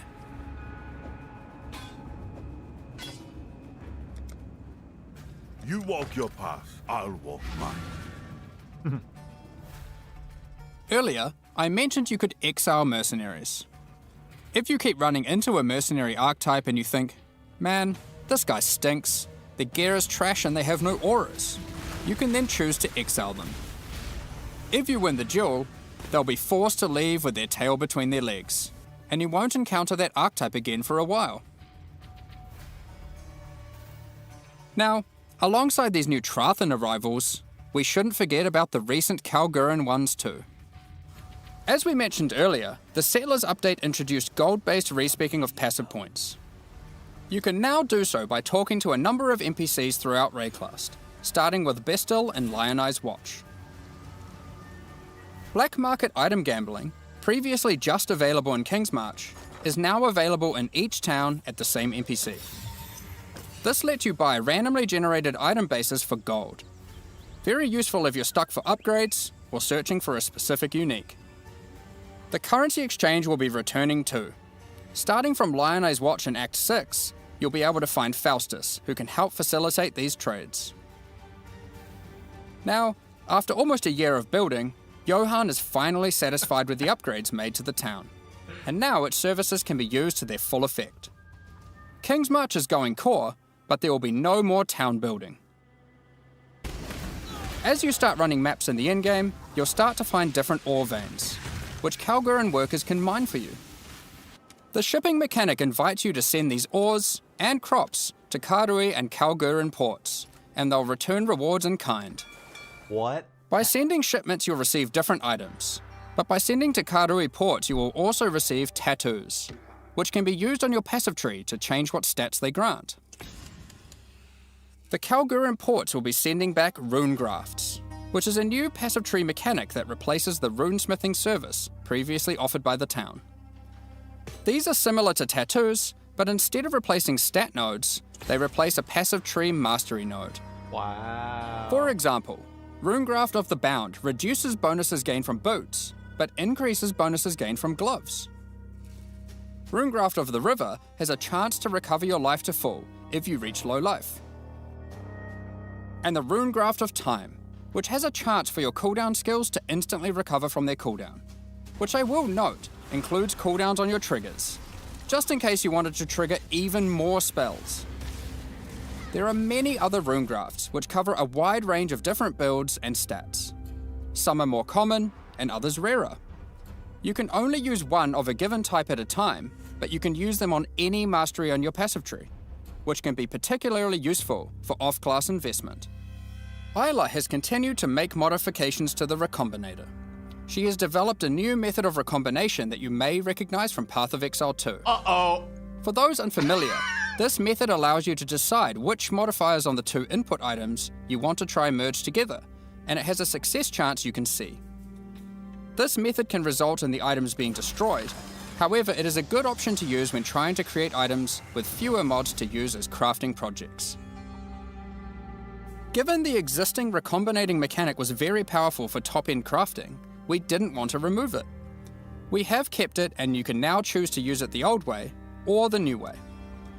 By letting fate decide, it will combine the two items randomly. There is no risk of destroying either item, but it will be less predictable. As Settlers is now a core mechanic, we've also added Atlas passive tree support. For example, if you wanted to gather more Verisium ore, you could take this notable. Each ore has a similar node. Refiner's Bargain converts items dropped by possessed monsters into thaumaturgic dust, sulfite into random ores, and life force into random crops. We've also added a set of Kalguran scarabs, so you can add more ore deposits, increase the rarity of monsters that guard ore deposits to at least magic, or gather smelted bars from ore you mark instead of ores. To sum it all up, Kingsmarch is now a thriving town where you can employ a swath of workers to collect resources, refine ores, craft items, and run maps for you. Send shipments of resources in exchange for tattoos and rune Mappers grafts, are still in. using those to modify your Wow. passive tree to an extent never seen before. Following on from that, we've also made a substantial rework to another important mechanic, betrayal.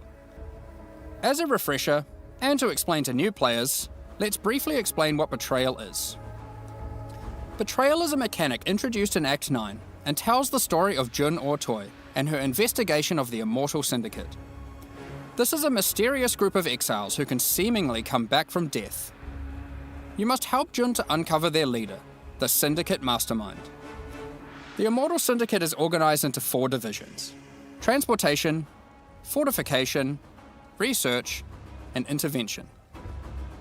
As you encounter the Immortal Syndicate members, you'll gain intelligence for each of these divisions to discover the location of their leaders, tracking them to their safe houses. Defeating the division leaders at their safe houses will reward you with intelligence on the Syndicate Mastermind. In your journey to track down the Syndicate leader, you'll manipulate the members of the Immortal Syndicate to change divisions, form friendships and rivalries, and even banish them from the Syndicate for a time. I just like. Historically, after encountering and defeating the Syndicate Mastermind, the state of the Immortal Syndicate would reset, requiring you to start from the beginning of the investigation again. This has always been a difficult decision for players and can often feel bad. Do you fight the Mastermind for a chance at the special loot, or keep farming the safe houses that you've spent so long setting up? Well, in the Secrets of the Atlas expansion, we've split out the Mastermind to be completely separate from the core mechanic. The boss is now accessible through a new fragment that has a chance to drop from the safe house leaders at high levels. The Mastermind no longer resets the state of the Immortal Syndicate. You can now build your betrayal board to your liking, optimize it, do Mastermind fights, and reap the rewards without having to lose all your progress every time. The boss fight itself has also been improved, now with significantly fewer immunity phases and new rewards. Oh, thank you. By the way, if you're a new player to Path of Exile 1, don't worry about all this detail. This content is optional, and you can discover and engage with it at your own pace. The Mastermind still has a chance to drop a Veiled Orb, now renamed to Veiled Exalted Orb. Veiled Chaos Orbs are being re-added to other safe house leaders. In addition, the Mastermind now drops the new All Flame Embers. All Flame Embers are map fragments that replace monster packs in in-game maps with different types of special monsters. These packs have unusual properties, compositions, or rewards. For example, you might use the All Flame Ember of Kulamak, which replaces packs with Syndicate monsters and their leaders, who revive after the map boss has been slain. This might at first sound annoying due to backtracking, but these monsters when revived are far more intense and rewarding. It is our intention with All Flames to provide many different types that combine with other mechanics, multiplying with your existing modifiers in new and interesting ways. We're just bringing it all back, guys. Another good example of this is the All Flame Ember of Propagation. When slain, special rare monsters added by this All Flame here will spread their modifiers to other rare monsters in the map. This can be useful when trying to create singular, very powerful, and very rewarding monsters. Something akin to meat sacks, which are making a reinvented comeback with this update too. Another is the All Flame Ember of Resplendence, which adds monsters that drop no items, but when you slay them, you get buff stacks of increased quantity and rarity to enhance the drops of all other monsters. All Flame Embers can be placed in your map device like scarabs, and used in conjunction with scarabs to further customize your maps. We're looking forward to seeing which combinations players find to enhance their maps. Perhaps you'll use all scarabs, all flames, or maybe mix and match. It's up to you. The Mastermind's unique items have also been improved, The veiled modifiers generated on these items are now from a custom pool exclusive to those uniques. Bitterbind Point, for example, can now have various Spectre-specific outcomes, such as +1 additional Spectre. Aside from improved rewards from the Mastermind, all the safe house rewards have also been rebalanced. We've done a pass on the crafting sprees at the end of many safe houses. For those who aren't aware how these crafting sprees work, well, it's simple. There's a crafting bench with an item in it and a bunch of currency. There's a limited amount of time, and your only objective is to craft the best item possible before the time ends. One of the problems that the crafting sprees have is that they often require you to have specific items on hand in order to best maximize your result. But how are you supposed to know that beforehand? In order to solve this, most of the crafting sprees now offer pre-generated items. This has also allowed us to add much more powerful crafting options in each spree. Let's take a look at a few examples. In this spree, a randomly generated amulet or ring will be waiting for you. Test your crafting skill or luck with this Reflecting Mist crafting spree. And see if you can create something worthy of Kalandra's so praise. cool. This is really cool. And in this spree, you will find a pre-generated unique item and a new kind of orb that resembles a Val orb, but not quite the same. Normally, you can only corrupt an item once, but uniques in this spree can be corrupted and re-corrupted as many times as there are orbs. This orb also allows you to get 2 corrupted implicits and has a much lower chance to brick the item. It can be a very useful tool for seeking specific corrupted implicit outcomes. Of course, if you push your luck, you can still ruin the item. There are also crafting sprees where you still need to provide an item, but those items are generally more accessible and it occurs less frequently. This one allows you to bring your own normal rarity item, then just go ballistic with a whole ton of scouring orbs and orbs of chance, hoping to get your ideal unique. For most sprees, the rank of the syndicate member increases the amount of currency provided, the quality of the pre-generated items, and the time allowed to craft your item. Aside from the crafting sprees, there are other new options too. If you love gambling for currency, how about you try opening Varici's Emperor's Luck chests? These work just like the Emperor's Luck divination card and provide full stacks of currency. If you're lucky enough, unlike me, you could end up with a whole lot of divines. Betrayal is a good source of veiled items. Veiled items have some important quality of life improvements in this expansion too. All of the crafting bench options normally granted by unveiling items are instead now moved to the core game, so you don't need to run Betrayal to unlock them. They are instead found at the entrances to boss rooms and in-game maps. On top of that, you no longer need to speak to Jun to unveil items. You can just right-click them, or the equivalent on gamepad, and select which veiled modifier you want to unveil. Overall, Betrayal is now much more streamlined and more rewarding. Happy interrogations. Shut up!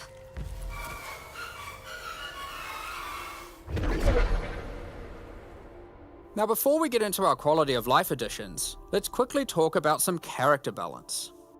We will be doing our regular character balance changes where we are bringing outliers in line to help evolve the meta, but we are also focusing our attention on buffing some specific things.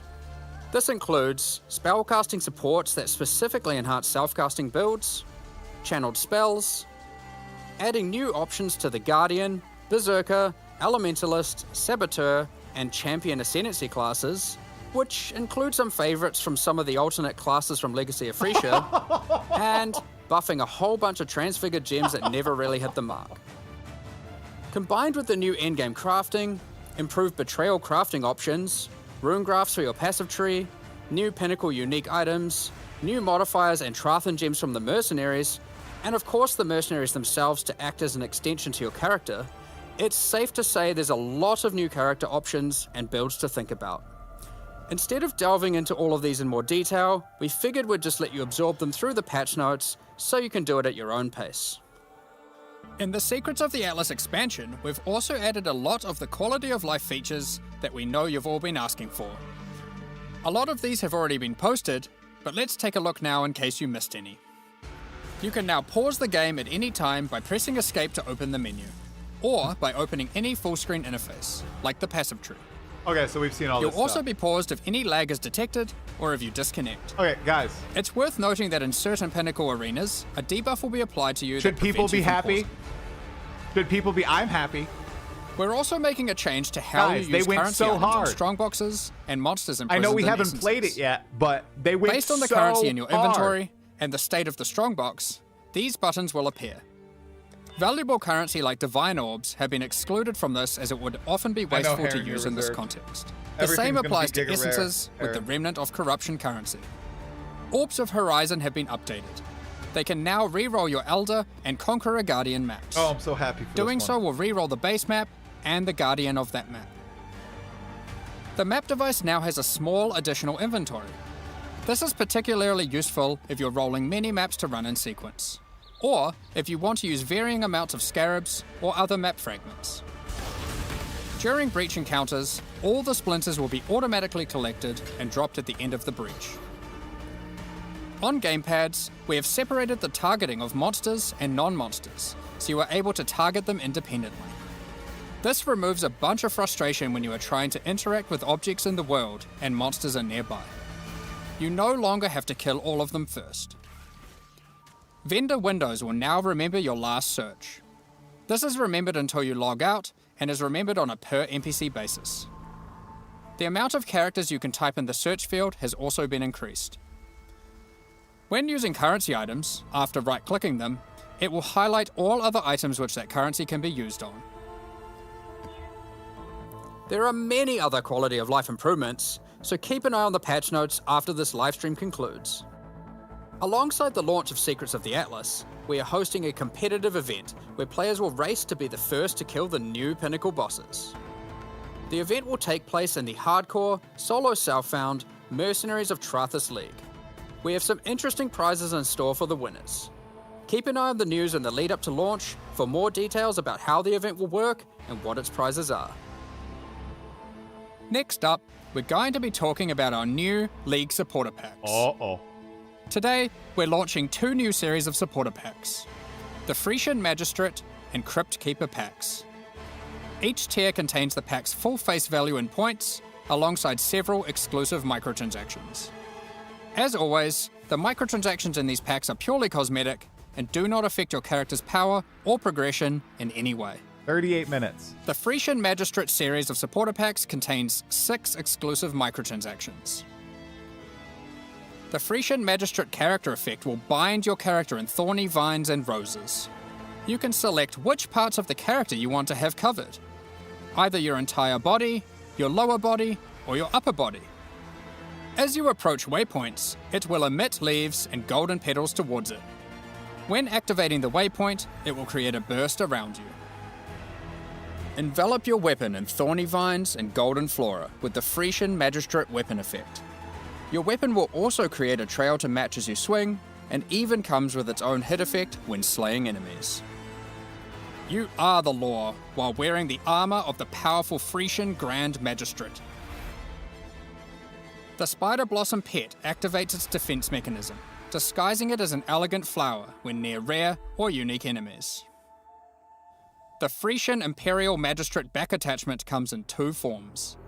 Equip either the Tombstone variant, which will leave tombstones in your honor when you meet your demise, or equip the Cape variant to cause the corpses of slain enemies to become enveloped in rose-thorn vines and blossom with golden flowers. Keep track of how well, or poorly, your ultimatums with the Trial Master have gone with the Trials of Chaos hideout decoration.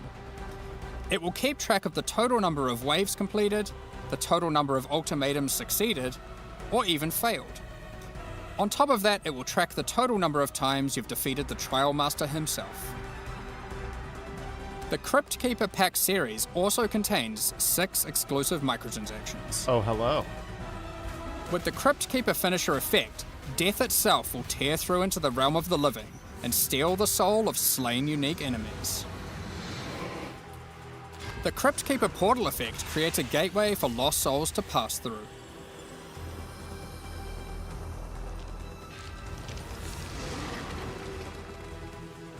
Become the true master of the undead by wearing the hallowed Crypt Keeper armor set. It comes with a more armored helmet variant and a creepy mask with a spectral hood. No, thank you. Looking to have some fun during idle time in your hideout? The Burrowing Bramble Bash hideout decoration will test your reaction speed as you try to whack as many Devourer heads as possible in the shortest time. It also comes with a scoreboard, so you can try to set new records to show off to your friends or just visitors coming to trade. Equip yourself with the Ghostly Dead as you ride the line between the living and the dead with the Sacred Crypt Keeper back attachment. I'm curious if they're available in PoE2 too. The Sacred Archives map device resembles a magical library with the works of scholars that come to life when you open a map. That's cool. This map device tracks how many of each core league you've completed in in-game maps. These packs are now available for purchase on both PC and console, and will remain so during Path of Exile, Mercenaries of Trathus. Additionally, any microtransactions from these supporter packs will be made available for use in Path of Exile 2.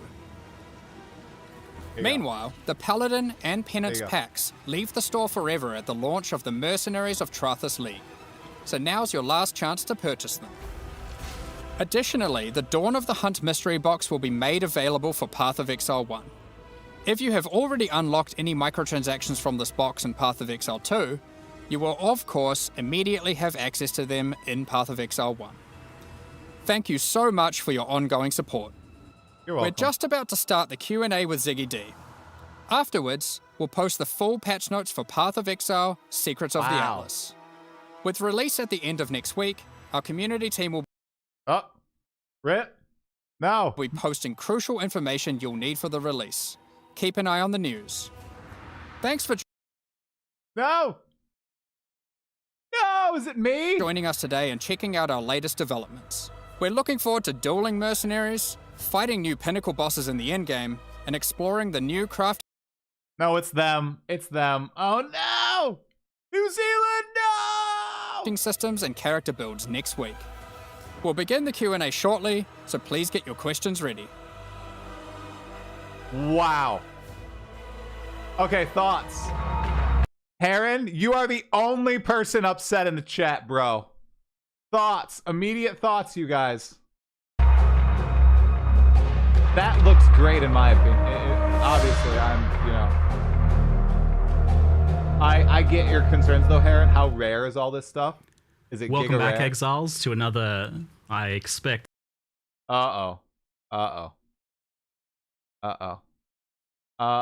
It's not me, guys. Very large Q&A covering all that we have to cover for Secrets of the Atlas. I am, of course, joined by Jonathan and Mark. Welcome back, folks. Thanks for chatting with us once again. Always great to have you over. Yeah, cheers. Thanks for being here as well. yeah. That's it. There was a lot of, I think, pressure.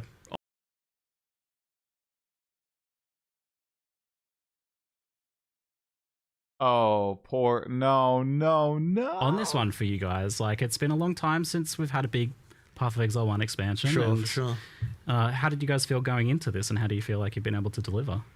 I mean, honestly, I'm like pretty happy with where we're at. Like, it isn't a full year of development because, obviously.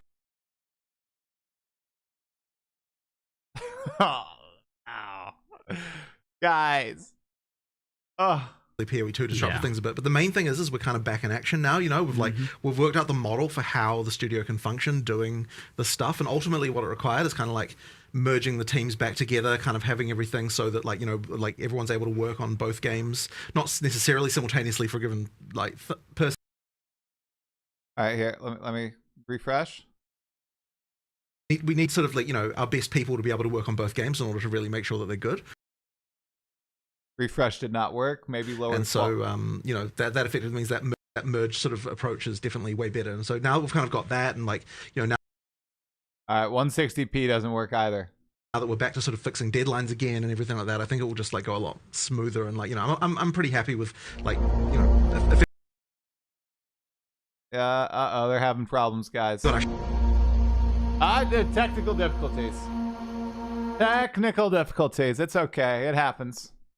I also noticed the stream was in 720p.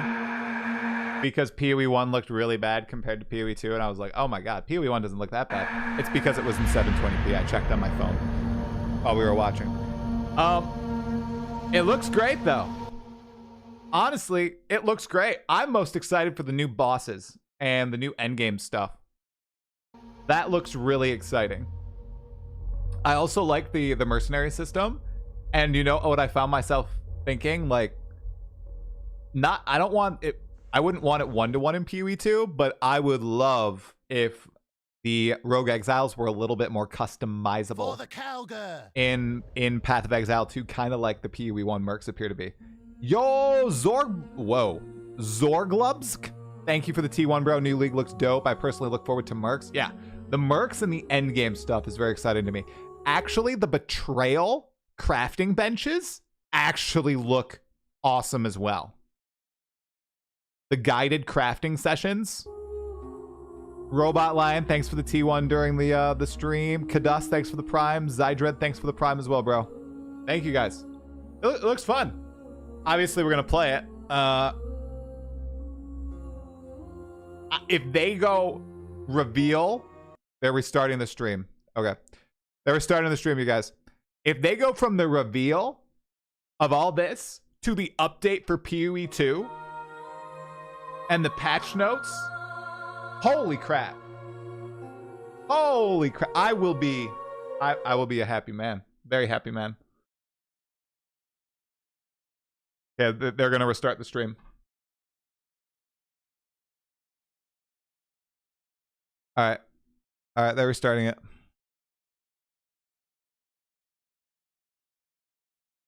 They restart it? I think they did. Oh. I was watching someone else's stream. They lectos. What is the lectos? You just have to accumulate 45 minutes of watch time. You don't need to watch one person's stream for 45 minutes. You can hop between streams. Can you PM Jonathan and Mark and ask them to do a /clear so they can fix their lag? You are so funny. I'm crashing. Oh my gosh, I better get out of this. My web browser is crashing. All right, I'm gonna get out of this because my web browser is like going crazy. All right, let's not break my computer. I'm pretty excited. I thought that was awesome. I thought that was good. I like the beginning as well. I like the beginning where Jonathan's like, yeah, we were shitty. We're not going to be shitty anymore. I'm just being real. It was pretty good. I think that's good. Pretty fair. How hard does it get to get FMTO? How hard is it to get into PoE1? Not that hard. I got into it with no knowledge. I played it, no knowledge. That's how I started 6 years ago. Just hop in. The stream was a virus. Oh god. The prettiest piece. I'm Del. Thanks for the Prime, bro. Thank you. Delay another week to finish. I thought this was the league preview, showing how the lag will be for the game going forward. It's live. Okay. I didn't want to break, like my browser was like breaking. Oh! Q&A session here. So I did ask the question that after nearly a year since the last major Path of Exile release, it feels like there's, a fair bit of pressure on this one to be something pretty major, but also to show that you guys still love and care about Path of Exile 1 and have a future for it. Sure, yeah. So, as I was just saying, like I feel like we've kind of finally got our shit together as a studio now, as I said in the intro. So we've sort of changed our approach. We've we've merged the development teams back together. We've kind of got everyone on one floor in the middle layer, like all the developers. And now we're kind of making it so that, we're effectively moving people, backwards and forwards from PoE1 and 2 sort of as needed. And that's definitely a much better structure for us because it just means that we get, all our best people can work on, whatever game needs it right now.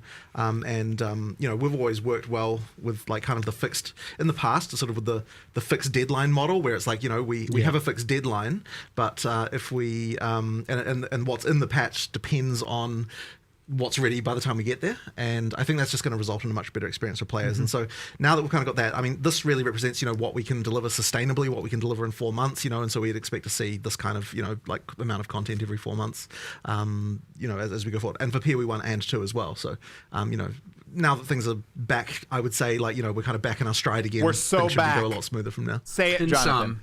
We're back. That's not We're so back. Yeah. Thank goodness. We're so back. I did feel like that. I feel like the reception's been very positive so Yeah. far, and I've been having a bit of a chance to play around with mercenaries, which are exceeding my expectations in terms of like how fun and powerful they are. I feel like you guys have made them really powerful too. So we've honestly been talking about making a mercenary for like probably 5 to 10 years. Like, it's been one of those things that you've been keeps telling me coming about back it for up. years. Yeah, exactly. It came up with the PoE2 Rogue Exiles, came up during Settlers League, I mean, that's just the recent. I mean, a year ago, within the last year stuff. You guys baited me pretty hard because last league you put out this system where you have these exiles that you send out on maps, and I'm like, oh, we're gonna gear them and all this stuff, and it's like, oh, I can't wait. That's what I've always wanted. And then it wasn't that, and I'm like, oh, now you're never gonna do that because you did this instead. And then literally next league, you do the mercenaries finally. So was it like waiting on something? Was there something that needed to happen there? I guess it was more just a question of having a good design for how it could work, and there was a couple of other things. One thing that wasn't really mentioned in the video very much is that the mercenaries do count as half a player for the purposes of drops and monster difficulty. And so that's going to kind of change the calculus a little bit. You're effectively getting 9-player difficulty and loot, which there is some differences to the way that works now. But that's kind of one of those things that if we just added mercenaries without doing something like that, then it would mean that the game would be too easy. So that's why we've kind of got that situation going on. It means at best, if you're a more bad build, bad character, new player, whatever you want to call that. They're going to carry you probably, or could carry you.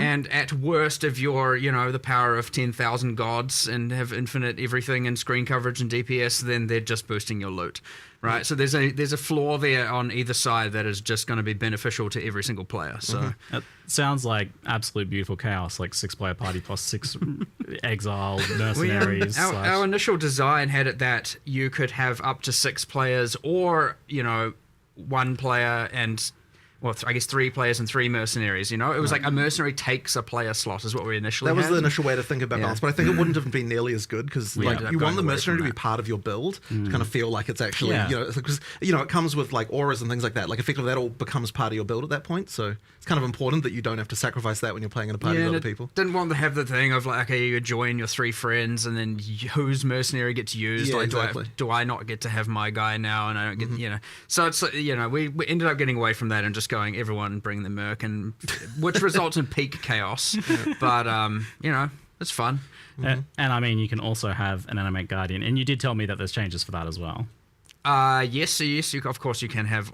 In fact, I expect a lot of people to now have your 6-player party with your 6 mercenaries and everyone with them animate guardian, because I mean, how can you add mercenaries and then have a point to say that they don't drop loot when they die, and also not make the same change to animate guardian? However, if they do die in the instance, you can't bring them back. So at least there is still that penalty to having them be weak. So if they just die at the start, they're gone. Yeah. Until you play another. It's going to result in a lot more people using Animate Guardian in their build, but now you have to gear up your character, 1 Animate Guardian and 1 mercenary, so we'll multiple mercenaries technically, so we'll see how the itemization and trade economy goes in that regard. And yeah, I mean, that's kind of cool though, is like having all that extra demand for gear, and that's I was certainly like thinking about how I want to keep some of this gear aside for like the potential mercenary I was trying to find and things like that, but that adds a lot to that. But I did want to, before we get stuck into some of the new content, just kind of like help ease people who maybe are a little bit worried about the future of Path of Exile just a little bit more.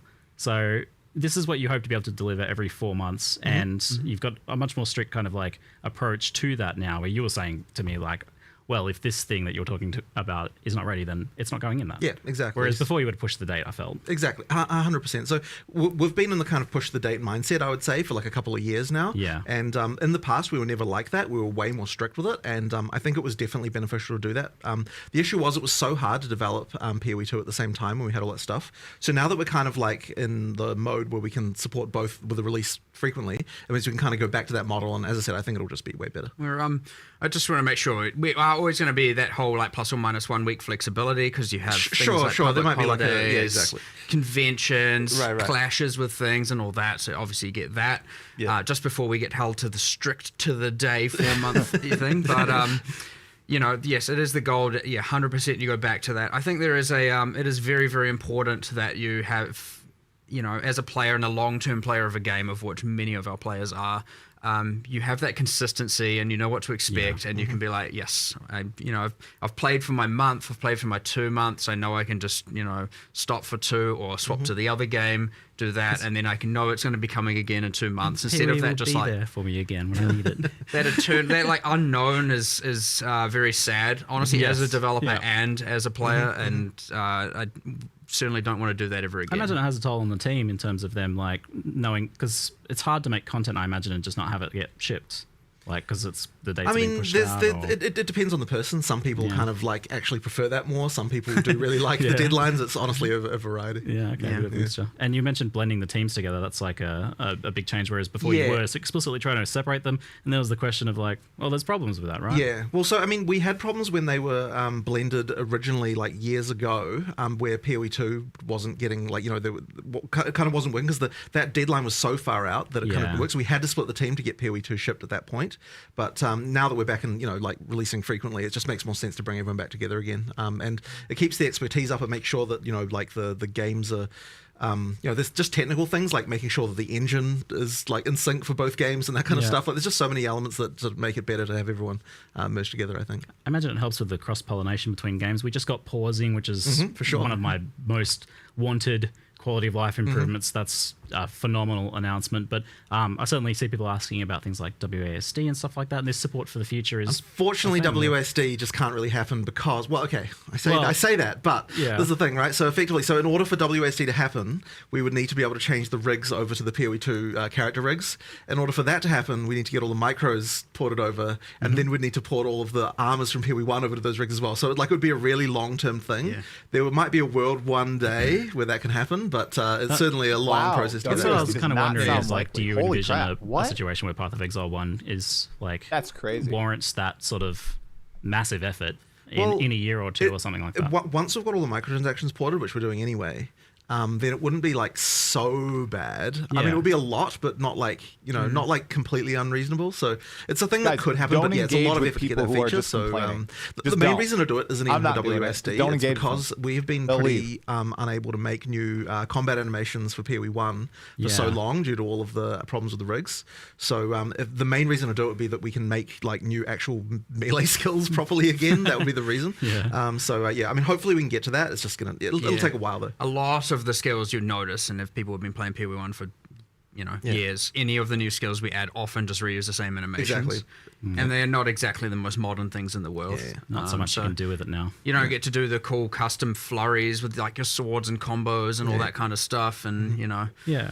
I mean, you still obviously have Cyclone, where you just spin in a circle, you know, and if you remove all the effects from that, you're literally just on a pivot doing this. It looks a little bit silly, but I mean, I am keen to do it though. Like it's just it'll take a while. Yeah. It's I feel like I notice the kind of an increasing disparity between like the bosses in PoE1 kind of like pushing further ahead because you have a bit more freedom, I guess, to use more modern. Well, the bosses are new, like new content, right? So they get to just and the engine's the same, so you get to use all the modern tech for completely new content. So they're looking like better and better and better, but the players are kind of staying a bit behind. So don't need to rig anything to the bosses. They don't need to equip 10,000 microtransactions, thankfully. You know, so that's a unique challenge for you. But it seems like you've got a plan of kind of like how to approach it potentially. Sure. Yeah. All right. So while we're on this kind of like frank discussion, is like something that people often have been mentioning is this idea that like maybe they love Path of Exile 1, but they're not that interested in Path of Exile 2. And they maybe feel like their money when they buy a supporter pack for Path of Exile 1 is going to a company that's developing both games, and one of those being something that they're maybe not that interested in.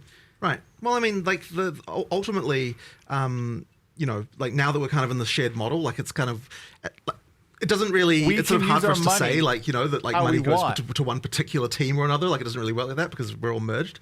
The main thing is just to understand is that when we're in PoE1 development mode, then PoE1 takes precedence, and like any resource that it needs, like there's not going to be we can't do this because PoE2 needs it. And when we're in PoE2 development mode, it's like it's the opposite of that, right? Where like we've got that sort of going on. So there's always going to be people working on each game like all the time, but it's like if one's going to come out soon, that one is getting all the attention. And so like every resource that PoE1 could possibly need for this expansion was moved to it, to make that happen. Yeah, I got to see that firsthand walking around. It was like 95% of people working on PoE1 right now. Right, in this moment, because it's in the last week. But it's kind of variable. Like, I mean, if you look at things like the, I mean, you've probably got a better idea of the breakdown. But it's like how much of the VFX team was working on PoE1 versus 2 in like the last, Yeah, the whole, all but 1 is currently on PoE, all but 2. I guess that doesn't really make sense. They don't know how many. So 80% of the team is on PoE1 right now. Yeah. But it's kind of variable through the months. But like, the dynamic thing is because obviously we had like 021 for PoE2 that we're working on, and like yesterday I moved some people onto that, quickly got some stuff across the line, literally 2 hours later moved them back, and like it's like pretty hyperactive, right? Like, but honestly, that's kind of how our leadership style is. We kind of just we're a little bit crazy. But I also think that developing 0 to 1 at the same time is kind of proof that it's possible. Like to make sure that we can actually support both games at the same time. I mean, with the level of support we need. I mean, there's those videos even that were made by the like we're getting more people. It's like we can kind of manage it. So I do feel like this is a positive upswing in that regard. Like it was definitely a bit of wavering there for a while, but I went from a 1-game studio to a 2-game studio. One thing to note, and this is you say about the bosses going up and the characters, saying this, like that is also because we are, it is very, very, very useful in the same sense that certain game features get taken from one game to another. Like we see a lot of the quality of life stuff come to PoE1. Those bosses are, animated or rigs from PoE2 that we have like fully remodeled and reskinned. So you get to reuse that entire animation set. Sure, you got to tweak some stuff, but then like you can have one animation be 8 different skills if you put your mind to it and actually design the different outcomes. Awesome. So you end up with this thing where we're actually harvesting a lot of materials back from PoE2 to 1. And this is how we're going to be able to get even more bosses, even more monsters, even more of that content all the time. So it's in ways where players can't tell though. Like it's really quite invisible. You wouldn't. Some people might be able to see. Like, wait, I feel like I've seen that before, maybe. But you'd have to look real close and be real into it. Yeah. And so obviously, I know me saying it removes the allure of it, but like it is like ultra beneficial to be able to harvest all that art. And so you could look at it as like, oh, that PoE2 art is going on PoE2. It's not like. All of that, I'm just constantly going, I'm going to take that, take that. And the tech as well, of course, right? Like any new renderer features we're making, like all that stuff, you get to use it all. So hopefully it's more of a positive thing. But I think to wrap it up, I think what it all really comes down to is people just want to know that they can feel confident that Path of Exile 1 has a future where you guys love it and giving it the attention that it deserves. The next year is going to be the year of Path of Exile, 100%, right? I mean we're talking, every 4 months, both games? It's every 2 months, 6 releases. 6 releases a year. Wild. 6 releases a year, that's going to be If you guys can pull that off for a year, that's going to be wild. I'm looking forward to it. But I mean, and to allay people's concerns, I guess, in that regard, is you were telling me that this expansion is like this is part of a multi-season story arc that you're saying. 100%. Like with obviously you there's a whole bunch I can rant about here, but effectively, obviously you see Zana coming back. I know, spoiler, sorry, but it kind of was important. You got Zana coming back, and you've got it's an additive storyline for now, and that was kind of on purpose because I wanted the end game to be still familiar. I wanted people, after coming back after almost a year, to still have the core of the end game be familiar, but have this additive layer on top that's cool and new and they can explore. And I didn't want to like completely rework all the mechanics, and people are like, I want PoE1, finally a PoE1 expansion. They come back and they're like, the hell is this end game? This isn't what I remember. This isn't what I was familiar with. So it was really important with this update to have a layer of familiarity across the board, and then like improved and reworked things and removing, obviously with Betrayal, we've removed a lot of the constraints and annoyance and all of that, but it's still mostly just additive stuff on top. Same with the end game. The League is obviously additive, the mercenaries. So having that there, so there's that core Path of Exile 1 familiarity, was important for this one. But yes, it is like part 1 of a new arc of the end game storyline. Zana's back. We've got a whole new thing to explore. I'm not going to spoil too much of what exactly happens, but there's some cool shit in there. But effectively, it's like a way to think about it is we're now kind of we're going to, over obviously a relatively long time, have the era of the primordials kind of phase out and have the era of this new endgame phase in. And so, yeah, it's kind of set up for, right now it's an additive one. Maybe the next endgame one would be a bit more transformative, and then we'll go from there and just explore through this new storyline. So that'd be fun. I can tell you're excited for like the future of PoE1, which is this is a good shift, I think. And you were saying you've even got like a good idea that for 326 that you really want to. 327, yes. Oh, sorry, yeah, next one. Next one. I do, yes.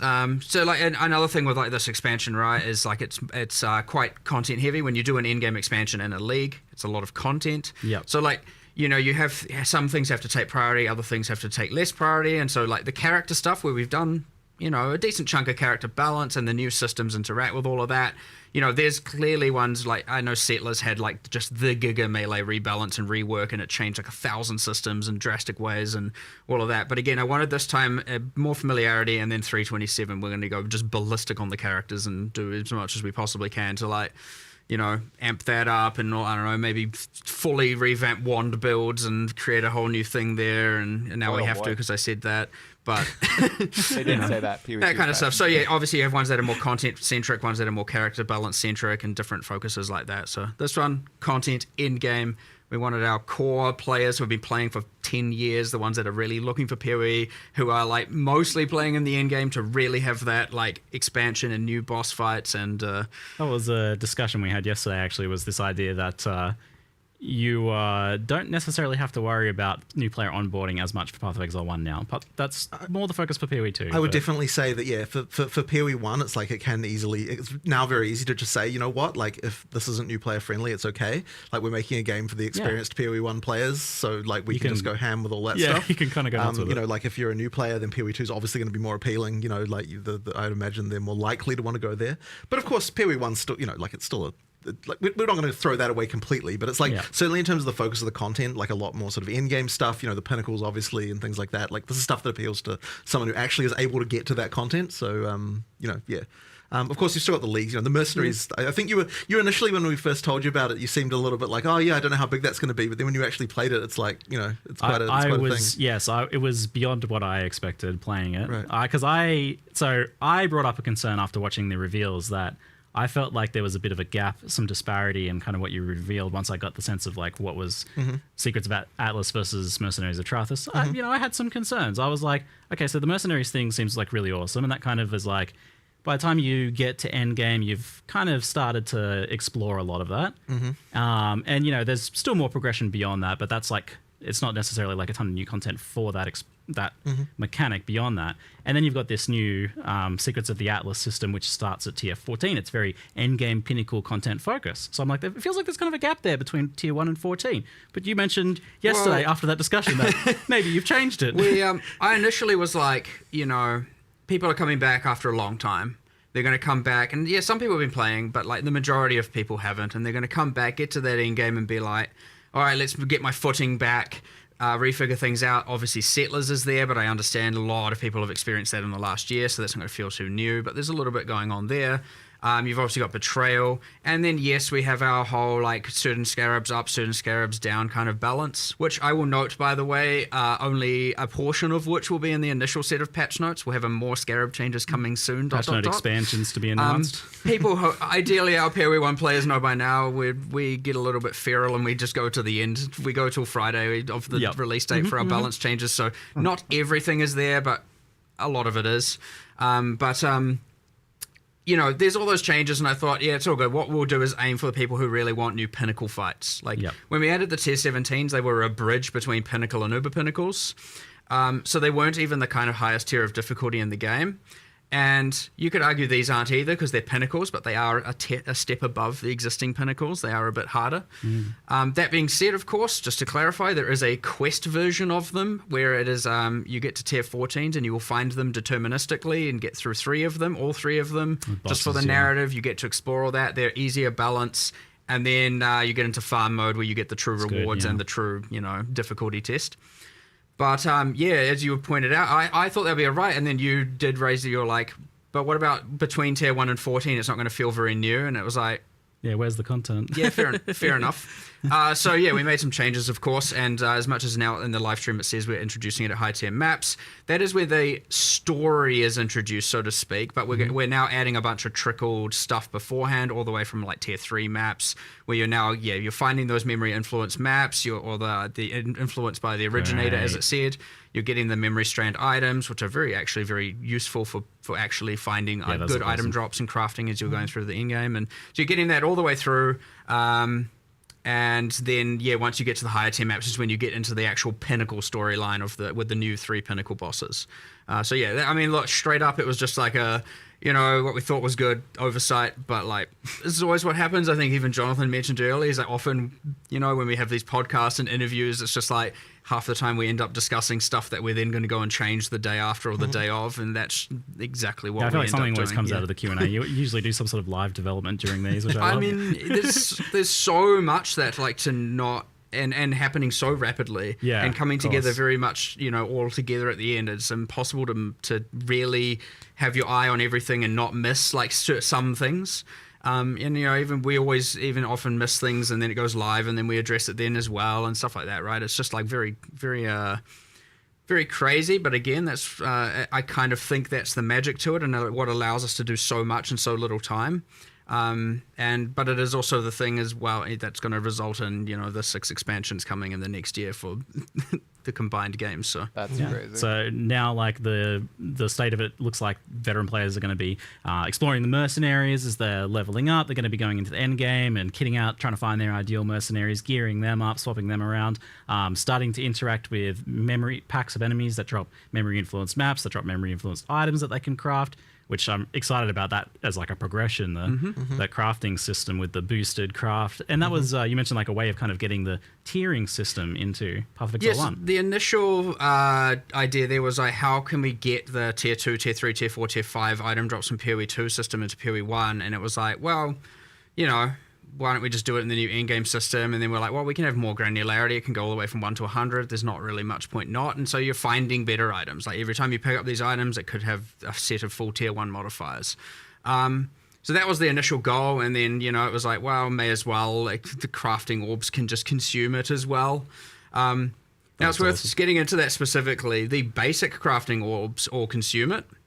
And right now, like, we don't have fossils and harvest and stuff do it, but it is our intention to implement that. But it's a bit scary. There's some OP there for sure, but I really like all those systems interacting and interweaving. Please. Now, what we're finding right now is that you actually do that crafting first, then you consume the memory strands for like the final exalts and final applications. And that is something that is happening internally, and you're getting some pretty insane outcomes there to guarantee like a T1 mod on your final exalts and stuff like that.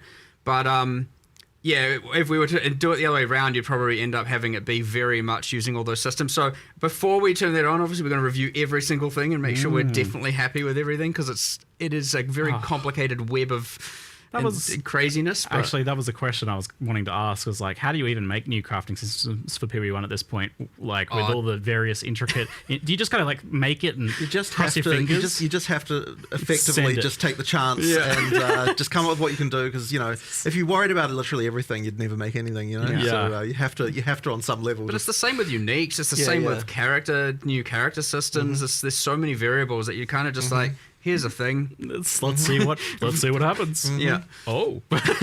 Yes, exactly. That's kind of broken. Great. It's fun though. It's just fun.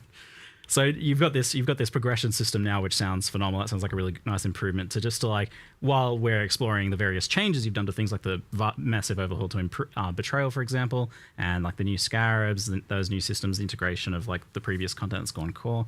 And then you get to tier 14, and then it's like new story kicks in with the Secrets of the Atlas, the memory system, and that uses the kind of like the idea of those memory threads. Yeah, we had what was memories before. Yeah.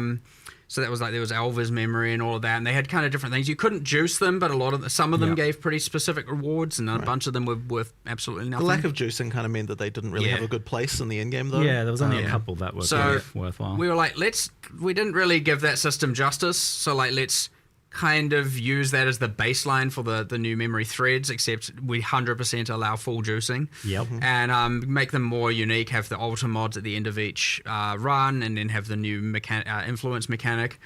And then what we did is we took all those memories and we were like, I think it was Octavian actually who suggested it, was like, good job. Put all those on Kirak.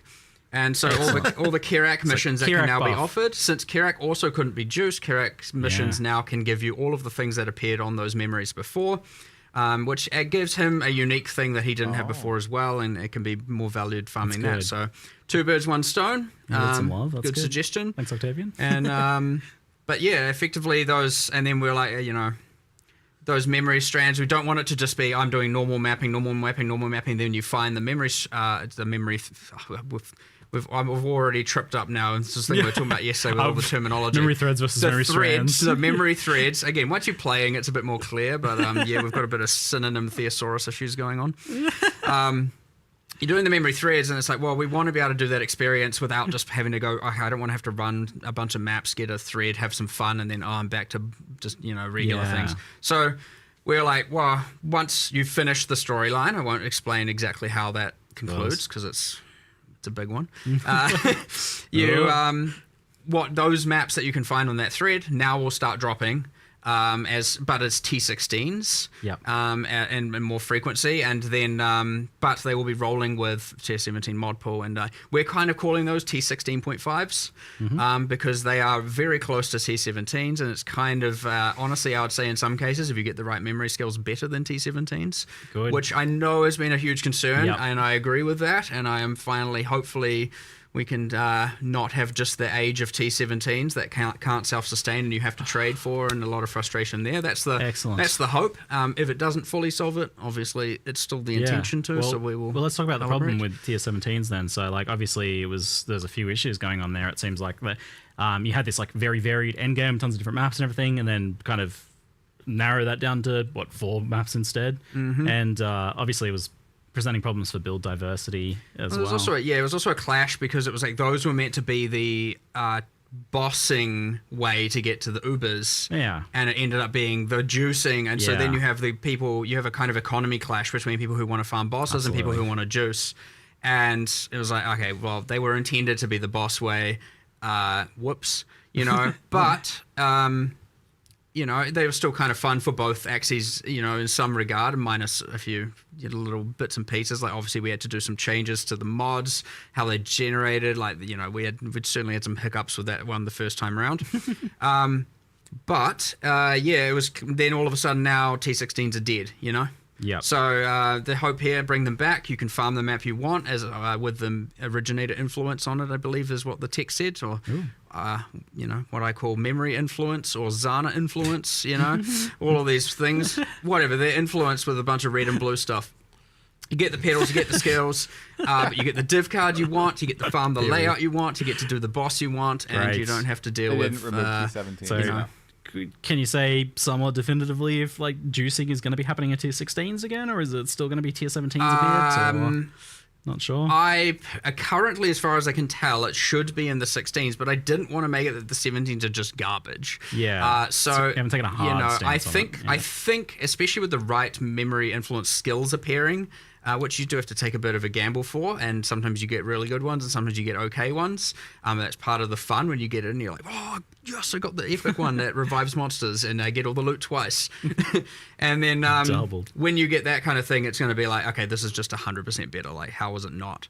And then, of course, multiply that with all the All Flames and, there's going to be some madness occurring. Not Necropolis tier madness, but there will be madness. We have learnt from that a bit. Don't you worry about that. That was out of control on a level unprecedented.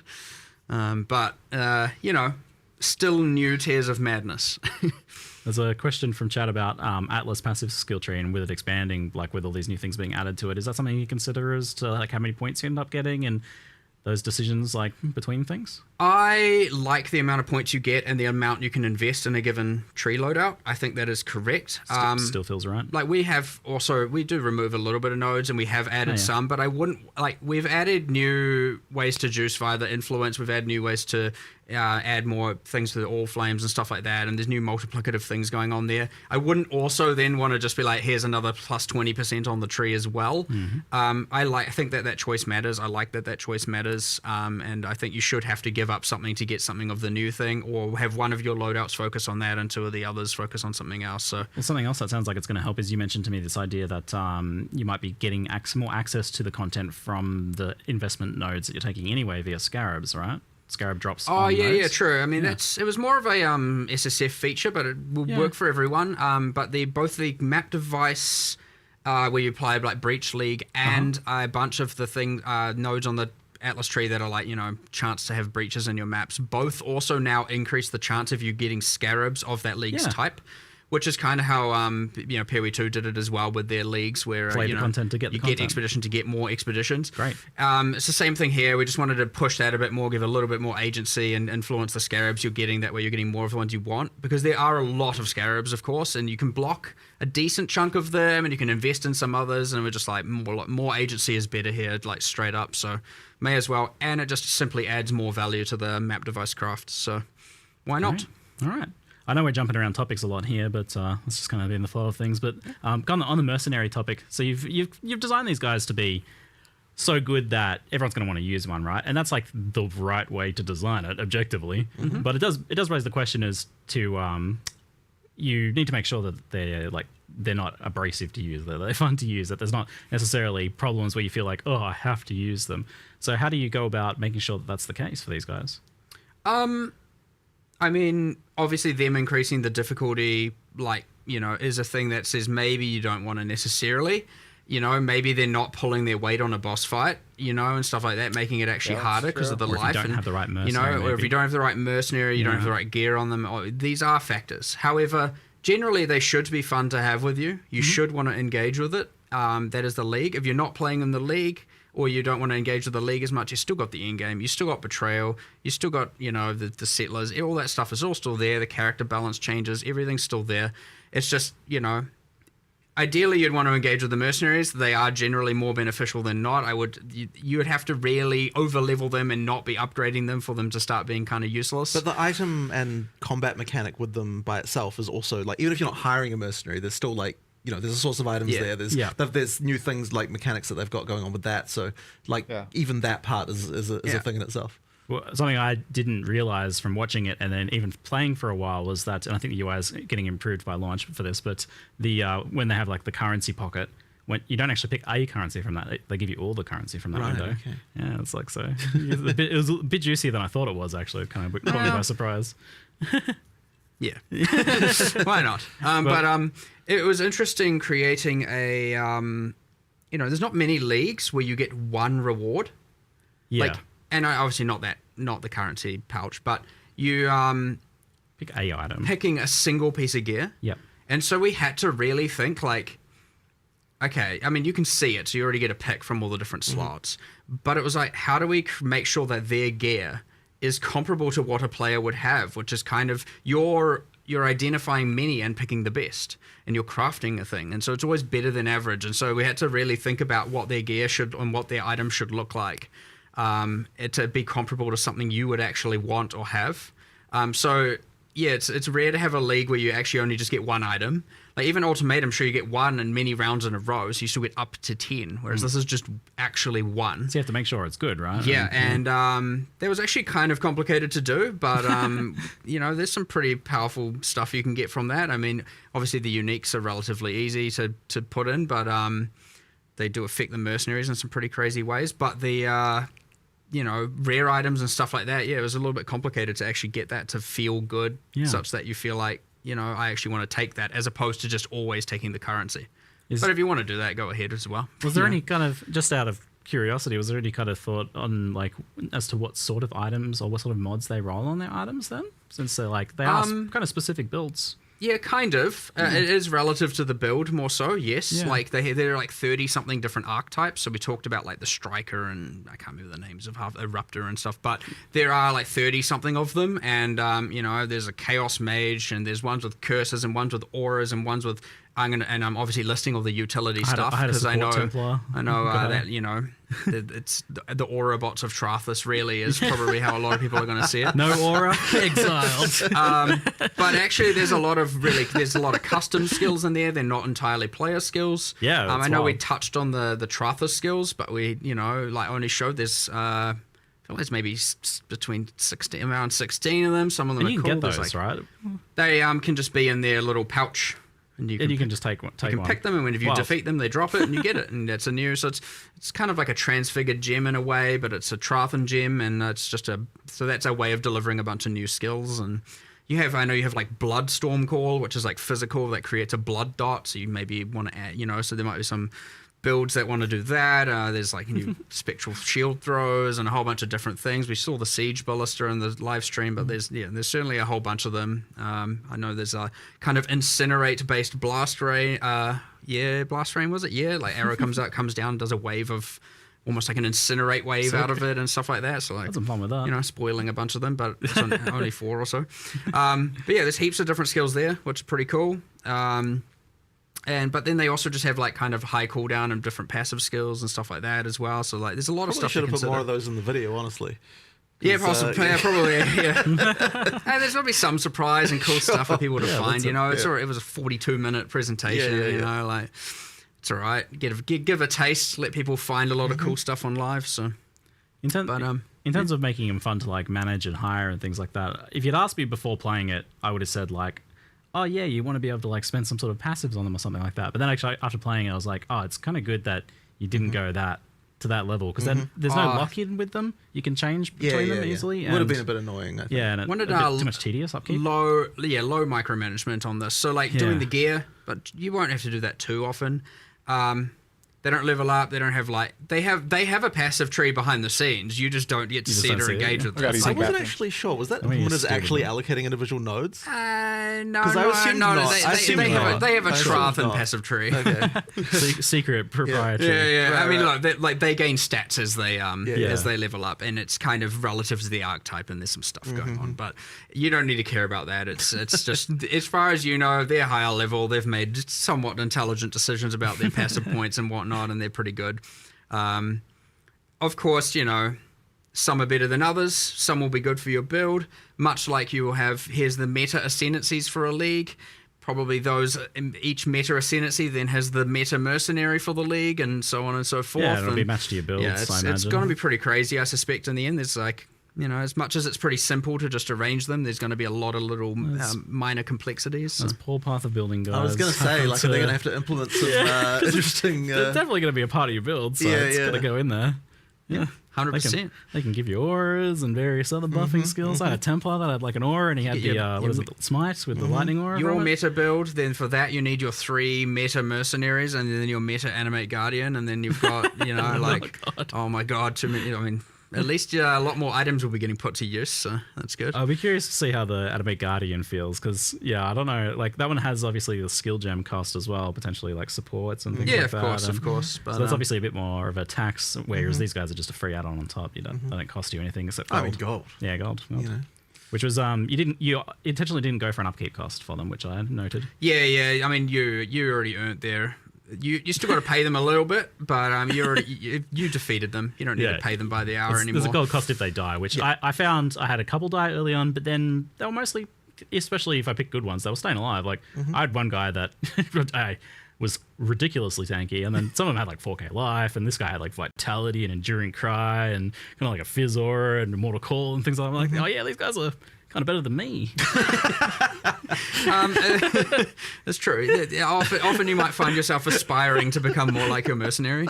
Yes. But look, these are trained fighters from a ruthless place in Trathus, and they've come here and they're like, what are all you weaklings doing? And so, it was quite confronting when I was like doing my usual running through mud flats with my ranger in a Hessian sackcloth clothing, and then I run into literally the ranger one, and they're like wearing Giga MTXs and they got like all these different supported skills, and they're like comboing them together. And I'm like, whoa. It's giving you something to aspire to.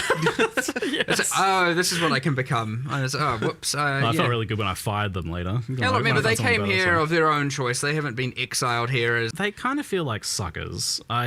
So they've got this honor code system, right, that says that if a challenger comes and challenges them, they have to wager literally one of the pieces of clothing they're wearing of the challenger's choosing, and the challenger doesn't have to put up anything. Like, you don't have to wager anything of yourself. Like, I feel like in a previous Path of Exile, we might have like be like, oh yeah, you have to gamble your item. But if you remove the game mechanic from the equation and you go, okay, let's say you and I have a duel and I get to take your shoes, and my sacrifice is I have to die. I don't think that's a fair trade. Now, but this is in a world where you can revive. Yeah, but they don't know that. Okay, fair enough. Good point. Like, honestly, if I have to go like your shoes versus my 15% experience, like, I don't know if I'm gonna. Pretty nice boots. Yeah, sure, but like, like that's part of my level I just lost. So like, I don't know if I'll take that trade. Yeah, well, you got me there. That's a good point. We'll get some more questions about the mercenaries there. Do mercenaries count as minions? Has been asked. I said 15%, and I realised that is not correct. Oh, what was the? I'm just making up numbers. Oh, no. Ignore me. I know that's the wrong number. No. What have you done? That's going to be quoted. I just quickly glanced at chat, and I'm like, oh, geez, I said I just made something up on the spot in the heat of the moment. Don't worry about me. The question was, do mercenaries count as minions for the purpose of various minion-based things? Like they don't minions? count as a semantic minion for like minion damage and all of that. But I know, for example, all the how there's bosses and they have certain skills because they're less avoidable. They deal less damage to your minions. Oh, yeah. They also count. They also get that damage reduction from those things because like they're not like going, there's an AOE here, I'm getting out of it, and they're going to jump back in like you are. They're just going to soak the damage, and so we've made it so obviously that, they don't take as much damage from those unavoidable attacks, so to speak, and much like how your minions do and whatnot. But again, they are pretty tanky. So, on top of that. On that same spirit of like, live improvements happening as we're talking about it. It's like yesterday I was asking kind of, can you heal them with like the minion flasks or something like that to like heal them in between combats? And later I got a message saying that, you guys have changed it so that they heal out of combat now. Yeah, it was taken from the it's something I actually really like that the minions do in PoE2, where when there's some downtime, they kind of regenerate back to full life. So yeah, that change was made yesterday actually, and that's good. Yeah, so now the mercenary, you don't have that thing where you have to give it some life regen, and like explored a few different options, but it was just like, you know what? Just like if there's a little bit of downtime, or it's more if they haven't lost life in the last some amount of time, they just back to full life. Yeah, so 9 out of 10. It's just good quality of life. Yeah, you don't just have them sitting at 10% life, and you're like, what am I supposed to do here? So they can be brought into pinnacle content is one of the other questions I'm saying. Yeah, anywhere, everywhere in the game. No restrictions on that. Yep, nice, cool, and. People seemingly from the question, based on the questions, don't believe that you can have like a 6-person party and have 6 mercenaries. That you wouldn't allow that. That's too crazy. I mean, it is too crazy, but you do allow that, right? We do. Yeah, we do. That's the thing. Okay. I mean, it's a lot. It's a lot of auras. But I'm very much looking forward to playing my. Everyone knows I play my support characters, and you'd expect, you're a support character, so you can get a DPS merc now and not have to play with your friends. But I'm thinking, well, hold on, I can be a support character and have a support mercenary and support my friends even more. So like, it's all win. That sounds about you. Perfect.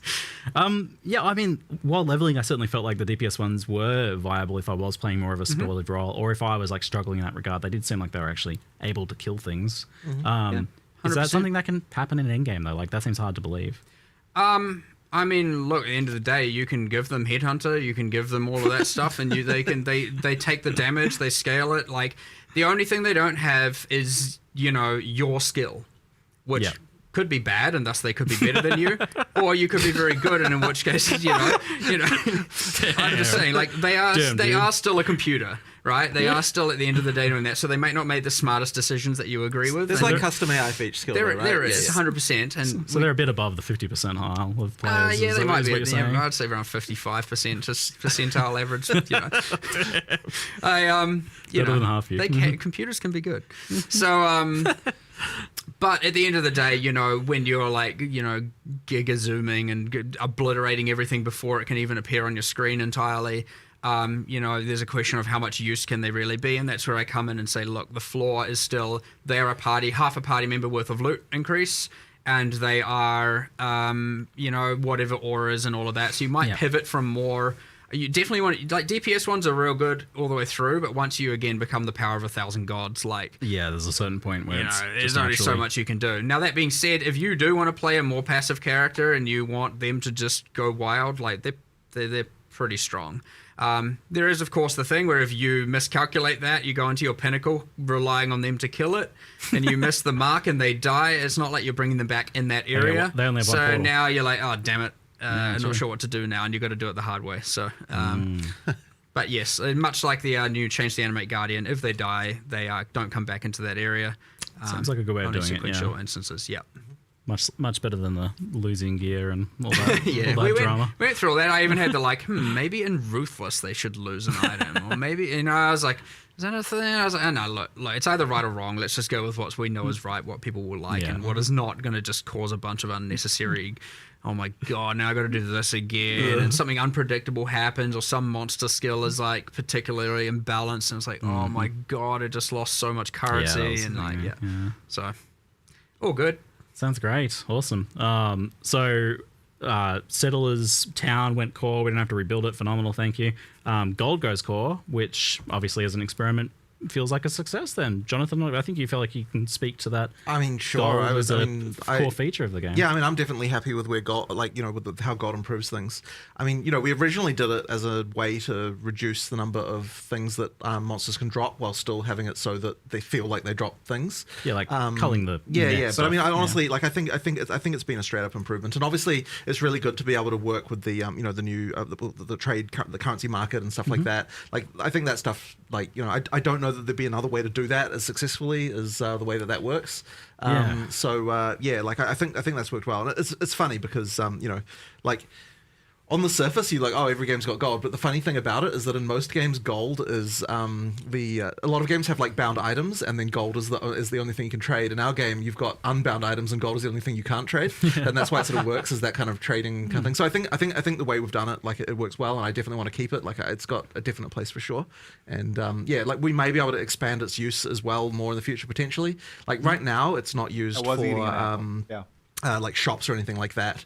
Like, you know, it's used for gambling, but it's not used for the regular shops. And like, there were some issues around that, but we might change that one day. Sort of hard to say, but you know, I think it's definitely it's good.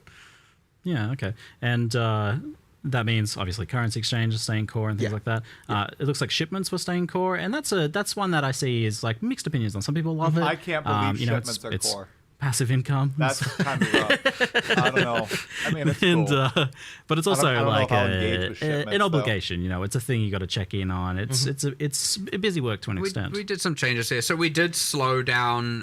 You know, we made them take longer, and proportionally, in some cases, increase the rewards. The intention there being, of course, that way you have to deal with it less. Yeah. I mean, it's not the focus of the league anymore. It's we don't want it to be overtaking what you're doing all the time. Yeah.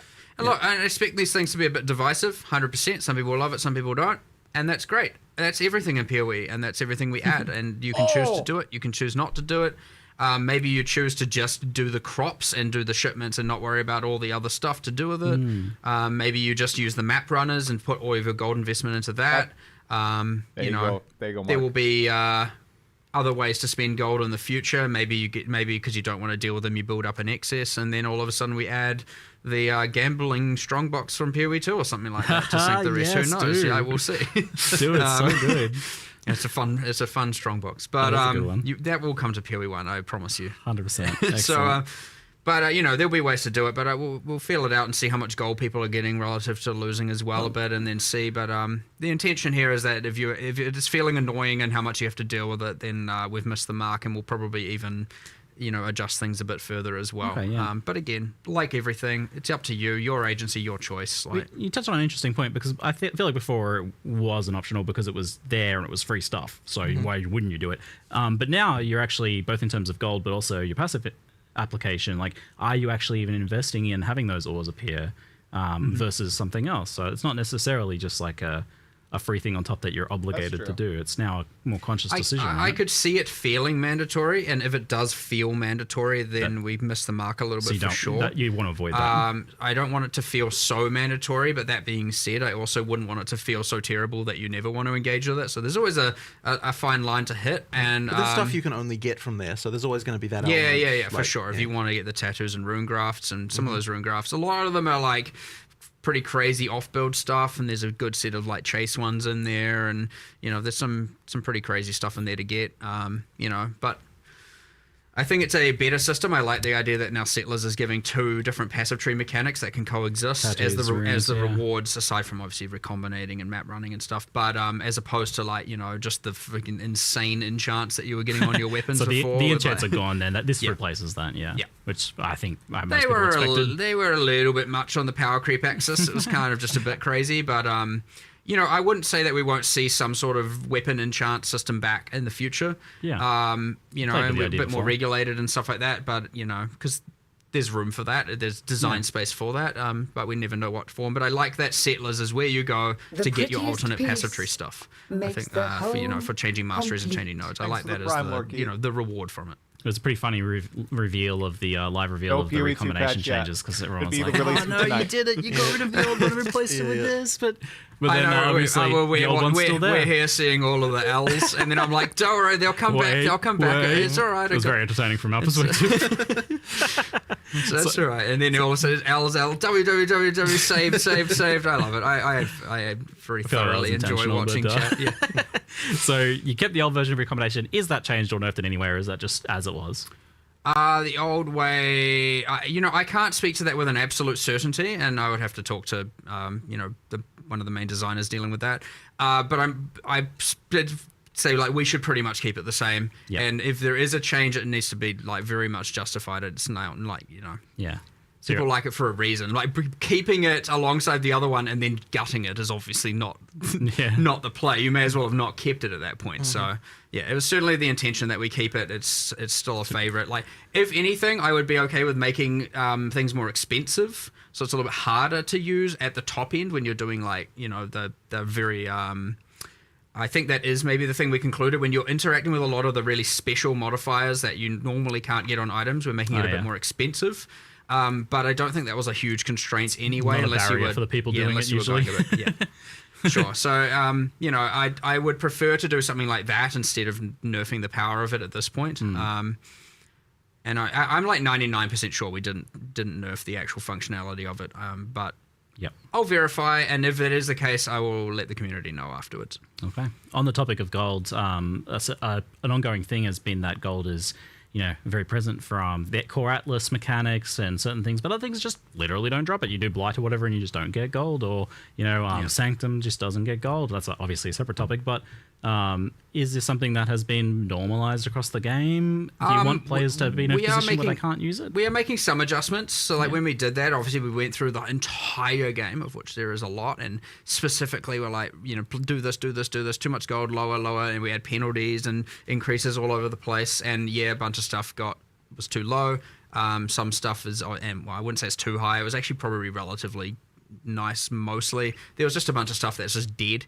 And it is our intention for that to not be the case. So we do want to increase those. I don't know how much they'll necessarily increase by, but it is something that is on our radar 100%. So okay, great. Because Heist is a good example. I think the most compelling argument I heard in favor of like making sure that those had access to gold was for the player who wanted to focus on just that. They just wanted to heist. 100%. They can't currency exchange, right? That's the biggest problem. 100%. It isn't. It is just like, let's say it is already a relatively divisive league, and then also the gold sucks. It's easy to perceive that as dead. So look, there are some things where we maybe make an intentional decision because they are like too rewarding to be like it's not a place you're going to get a lot of gold, Sanctum, and then when we're like, okay, which. We'll make some changes too, but then you have the things like Heist, where I would say it isn't that regard, and it's just like, why is the gold bad here? And it's like, look, we just missed the mark. So Oh, well, I guess since we brought it up, the Anti-Sanctum Alliance has been constantly messaging me, asking about, whether Sanctum's going to see any changes in terms of just kind of how much raw currency it prints early league for like a low investment for like really knowledgeable players, giving them such a massive advantage over less ones. Obviously, that's always the case, but it seems to a severe magnitude. I don't have the exact changes because they're literally we're like going to do them today or Monday, but like. Which I know seems crazy. So they're not like massive grand rework, but at least for now, we're certainly going to give it less of the edge it has. I don't exactly know what form, but it's not going to have. It's not just going to be untouched. In terms of like a grander future, like I would like to shift away from it just being pure regular currency and move into something where it has its own item and own reward mechanic that has some sort of interaction with something. Like almost every league has something like a special, relic. and that one is just like obviously it's got a relic meta system, but it's just like here's some uniques, here's a different style of gameplay, but just like here's all the currency. So then it becomes very quantifiably better or worse than just like core game. And obviously very, very early, it's very strong. And then, maybe juicing catches up, but then, it obviously gets a little bit crazy. And different axes, you get a lot more uniques, a lot more different things. But it's still, it's just that there's a very easily quantifiable thing where it's like a very good strategy if you know what you're doing, especially very early on, as you're saying. But it needs its own thing.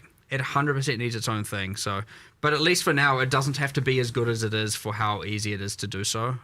So we'll make some changes. I just don't know the exact specifics. And as a result, they won't be in the patch notes today. It will be in another coming soon section because it is. Yes. Great. I mean, again, I'm not. Why would we not stop? Why would we stop developing now? We have another week before. It's like, what are we going to do? Sit around and twiddle your thumbs? Exactly. Sounds good. With the like big changes to Betrayal, which look phenomenal, that's obviously like a big overhaul for that and something that was really long awaited. It does kind of make me want to ask, like, do you have like another one that you're really looking forward to giving a similar treatment? I hear a lot of feedback about like quality of life around Bestiary, for example, being not where people want it. That is on our radar. There's I know for like itemizing beasts and improving the quality of life there is a little bit annoying. Maybe more than a little bit. But, like talking about like the Sanctum reward as an example, there's some others, like I'd love to give, Blight a bit of an overhaul. I'd love to, do something with Delve. It's just all those, there's probably more that once I actually look at the full list, I'll be like, here's some obvious ones, but look, these things fall out of popularity, they fall out of favor, they get outdated, they become old, like legacy of a decade. It's what happens. But the good thing is, much like with Betrayal, we circle back and give it a whole fresh coat of paint, new rewards, new systems, new interactions, or step forward the storyline and evolve it into a mini sequel sometimes as an option. There's all these kinds of things that are completely things we could do. So like, purely hypothetical. Maybe you're now later on, you're just delving and oh my god, there were the 3 cities and now there's a 4th city with a 4th boss and you have, what is this thing I'm fighting? 100% confirmed. Again, now because I've said, hypotheticals have to become realities. 100% confirmed. Also, just like the Blight overhaul coming next week. And in my mind, you didn't even say it, but like temples are getting reworked. I was like, you didn't even say it, but I said that in my mind and now it's true. So I'll hold you to that. Cannot confirm nor deny. Phenomenal. Some rapid fire quality of life things to kind of follow on from the Bestiary mention. We have like the ID all things in your inventory from PoE2. Love it. Would love to see it in Path of Exile 1. Any reason why it couldn't be a thing or wouldn't be a thing? What? Do you hate it? Do you hate my hands? I can't remember what. Control click at an NPC and it's on my list. It's still on my list. It's I have my here's all the quality of life stuff. It was like there was a section where it's like to discuss later again, and I put it in that, and I actually genuinely cannot remember why it wasn't just immediately and obviously doable. Yeah, it seems like the thing if you want to do, you'd be like, yes, do it. So I assumed something up. There was one thing that was like blocking me from just being like, 100% just do it. I just can't remember what it was, but it's a thing we can get around and make happen for sure. But like, yes, the being able to go to town and ID all was very useful, and hideout as well was an extreme upgrade that I liked. So Well, tell me who whatever dev is working on that. I'll go make them lunch or something so they can focus. I'll take you to them afterwards. But you have to now, because if I'm going to be held to things I'm saying, you're going to now buy them lunch. So okay, I'll see what I can do. Some of the older bosses with phases, Chimera is the one that stands out to me. Is like immunity phases. Yeah, just like really long immunity phases. In Chimera. They feel quite dated at this point. Katarina got the same treatment, where it's just like, oh, okay, like, you know, maybe like 40 immunity phases is just a bit much. It's not, I don't know what the number was. It wasn't that, but like, it was just a bit much. But yeah, a lot of those are going to need a bit of overhaul as well. It's hard to justify going back and spending a lot of time on that, but there's sometimes very easy things we can do, because instead of doing that, we could just be making a brand new boss that's like way more epic, way more fun, and fits into a more modern and core thing. Whereas like some of those are just like very high in game, get some fragments. It's one boss of 4 that then gets to a pinnacle, and like, you know, you want your pinnacles to be good. You certainly want your end of line bosses like, you know, Katarina to be good, and that having as many immunity phases as it was just doesn't hold up now. Like, I would say it didn't even really hold up then either.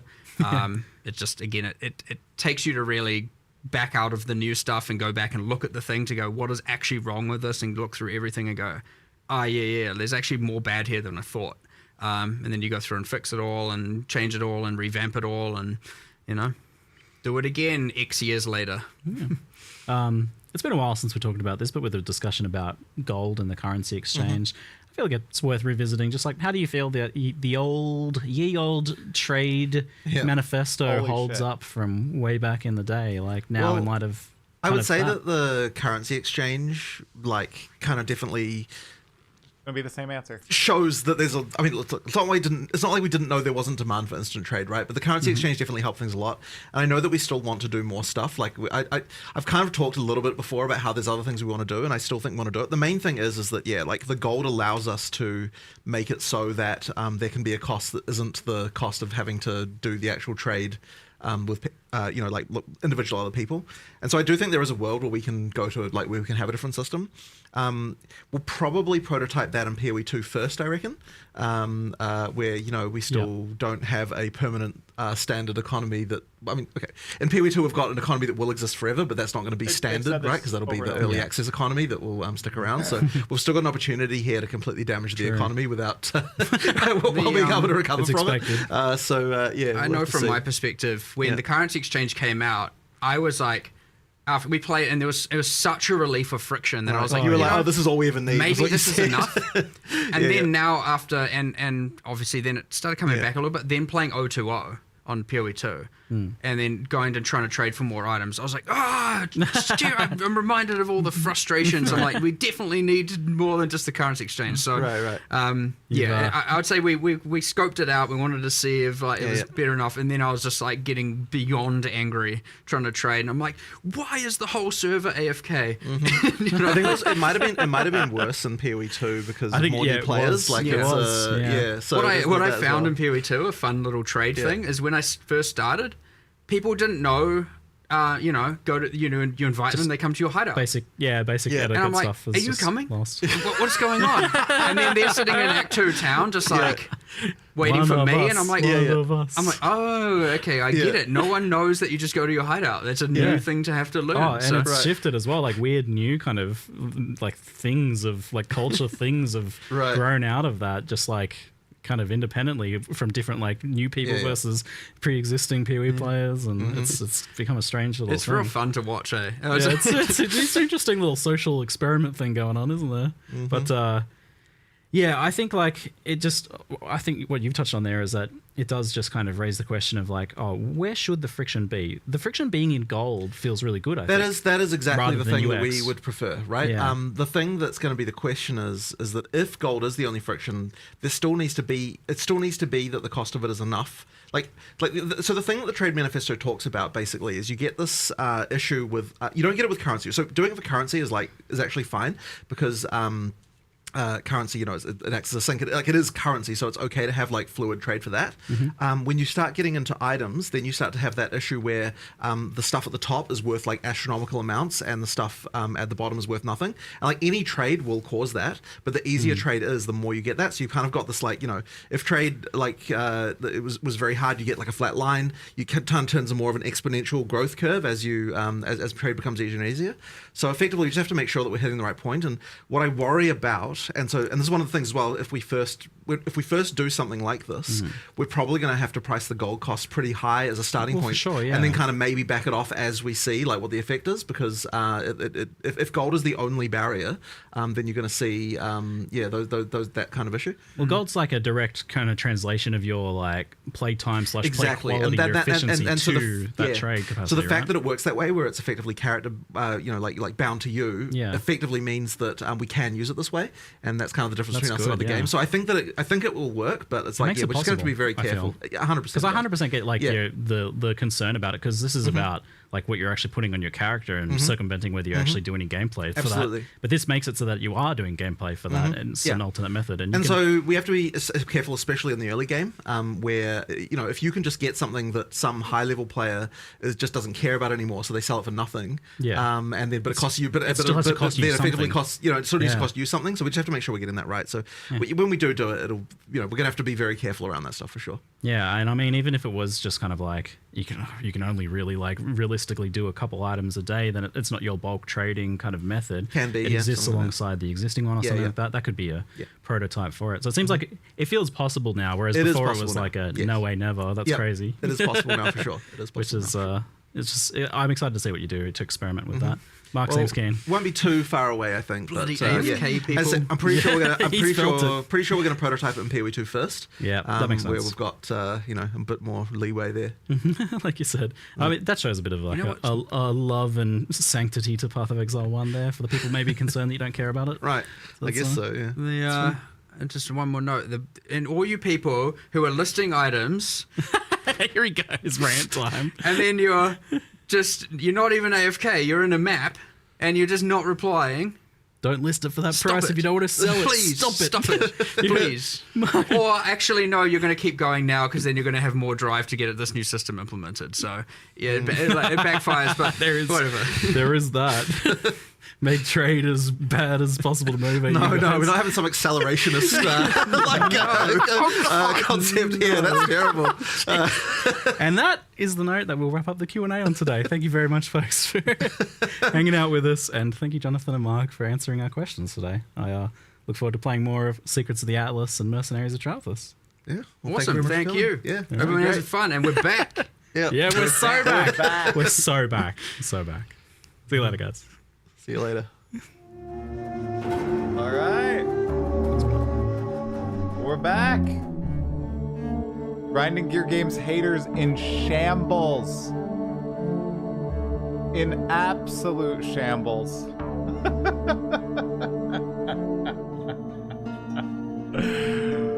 Dead game. Dead Path of Exile 1. Dead Path of Exile 2. They're all dead. Nothing's alive. Everything is broken. All right, patch notes should be coming out pretty soon, guys.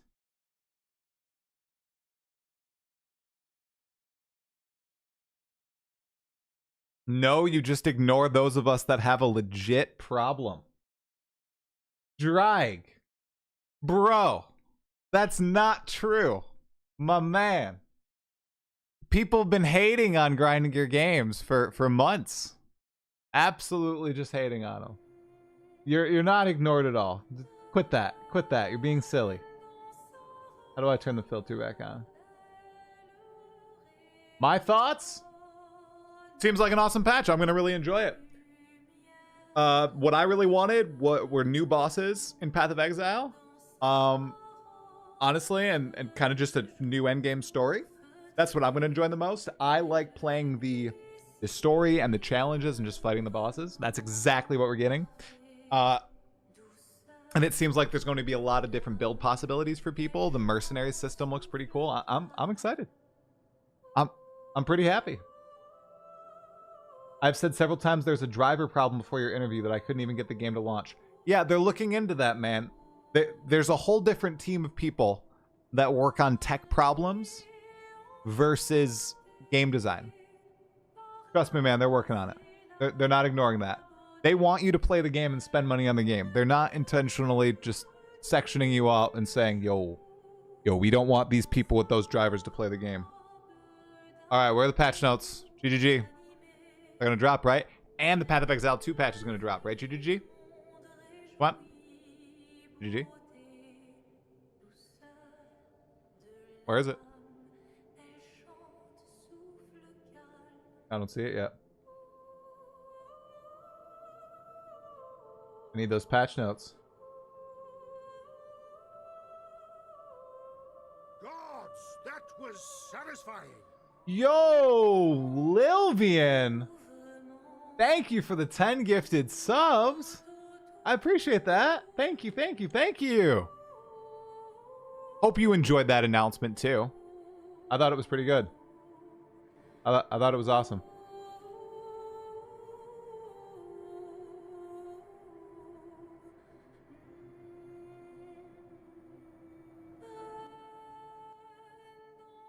Yep.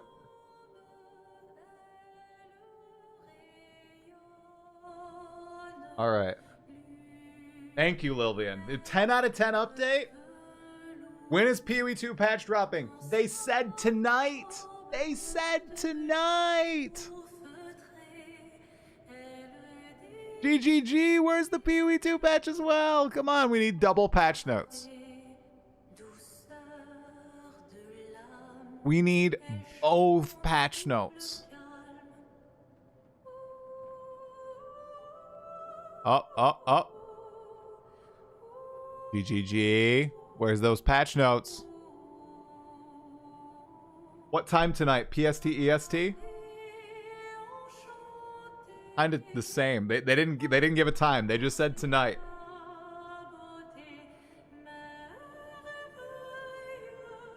All right, here are the patch notes. I am not a smart individual. So my breakdown of the patch notes are not going to be nearly as valuable as more intelligent people. But we're going to do it all the same. All right, guys. Here they are. Patch notes. Oh my god. Those are a lot of patch notes. All right. I'm going to look for the cool stuff that I really care about. Okay? All right? Bro, what? Bro, what? I'm not smart, dude. I am literally a monkey when it comes to playing Path of Exile. Okay? Alright. Here we go.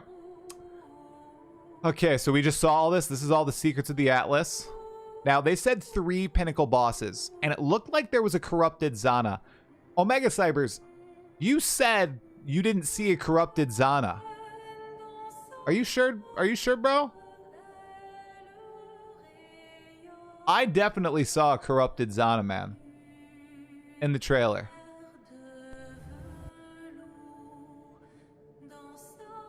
Wasn't there a corrupted Zana?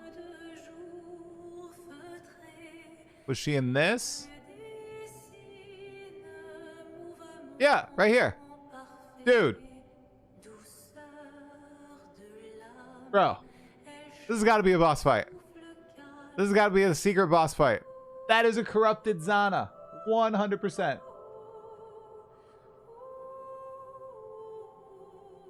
She looks awesome too. Honestly. Look at that. Look how bad. She even has the Beyond boots on. Look at that. The boots are blinking. It's like she's a Beyond demon. Look at that. Look at her armor. That is a very corrupted Zana. Okay, anyway. Okay, so we know all about this. We know about the mercenaries. Okay, 40 new challenges. Okay, earn pieces of the Watcher's Wrath armor set when you complete 12, 20, 28, and 36 challenges. Okay, so it's an armor set reward. They usually don't tell us about this beforehand. That's interesting. So we can complete all the challenges and get an armor set that we can use in PoE1 and PoE2. That's cool. And we get the totem as usual. Okay, new gem.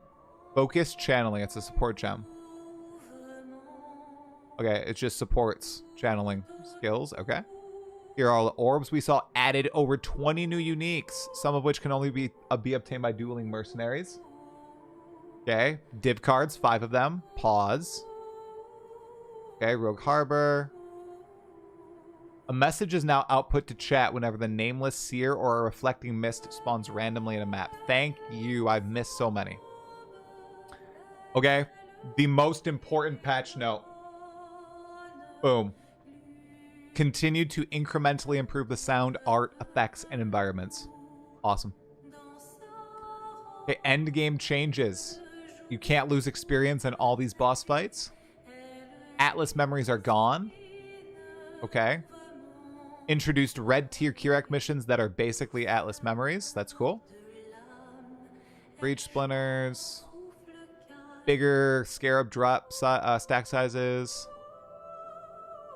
Completing a non-unique map at a tier lower than it is naturally found no longer grants map bonus map objective completion. Oh, interesting.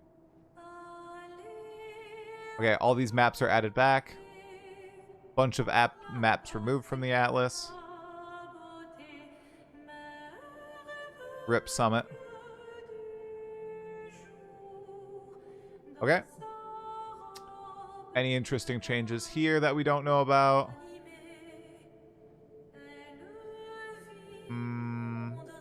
Nope. Okay, Settlers added to core.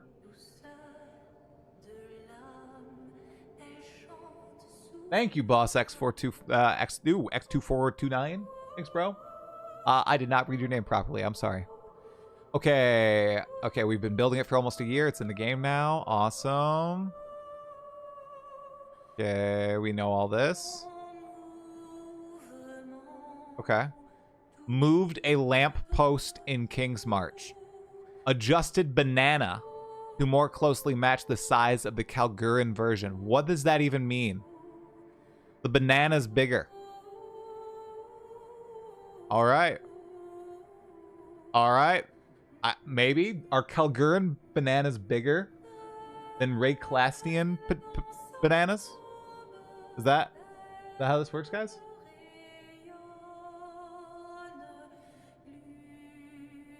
Okay. Huge. Animated guardians now retain their items when they die, but if they die, you cannot resummon them in that map. That's the same way that mercenaries work too. Okay, this is all the betrayal stuff. Honestly, guys, the betrayal changes might be some of my favorite changes to the game. The crafting rewards in the safe house sound awesome. Okay, only 2 player balance things. Literally unacceptable. I'm just kidding. Okay, there's a bunch of numbers changes, guys. I'm not a numbers guy. It looks like a lot of changes. Looks like mostly buffs. Yeah, whoa, wow. Giant buffs. Just raw number buffs. Nerf. Okay, no. This is a buff. I'm just skimming and seeing if it's like all buffs pretty much.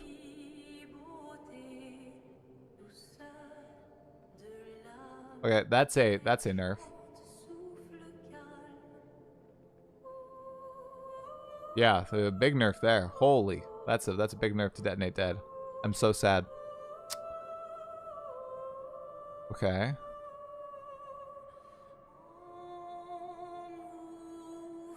Okay. Yeah, I can't believe that Crackling Lance got buffed. Wait, Cyclone got buffed? Cyclone. Yes. Cyclone buff. Wow.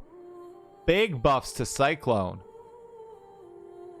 Okay, kind of a nerf here. So you get the same movement speed, essentially. And now you get more AoE. That's cool. Okay, there was a lot of skill gem changes, guys. Like I said, I'm not a big numbers dude. But I'm sure a lot of this stuff is pretty awesome. For the theory crafters. Val skill changes. Support gem changes. Okay, ascendancy changes. Here. My brain can understand these. Okay, Berserker. Okay. Oh, interesting. The Blitz Ascendancy passive skill has been replaced with a new notable Gore Dancer, which grants 30% of your life leech as instant. Requires Aspect of Carnage. Okay. Champion. Wow.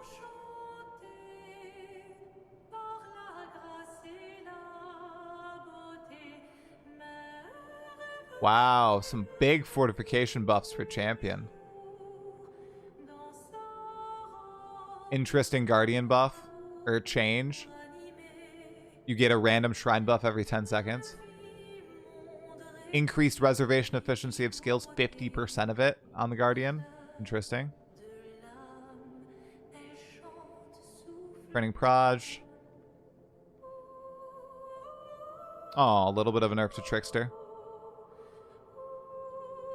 Okay, there's just a tiny nerf. Tiny nerf to Trickster. People thought this was going to get gutted. Didn't really get gutted.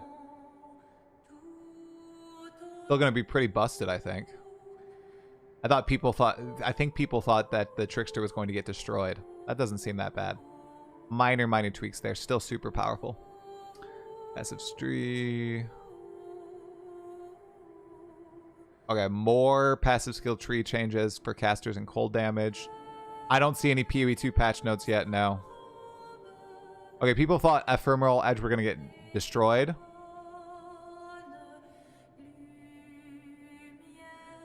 It's literally just a numbers nerf. It's now a roll range of 10 to 15% instead of 20%. That's not a destruction, I don't think. But I'm sure people will say it's a destruction.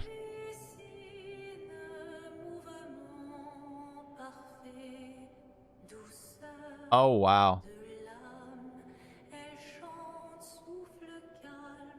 Wow, Ralakeshes. Wow. Gutted. Ralakesh's Impatience unique boots now have one of either. Count as having max endurance, count as having max frenzy, count as max power charges. Not all three. Whoa! Whoa, whoa, whoa! Oh, boom. Okay.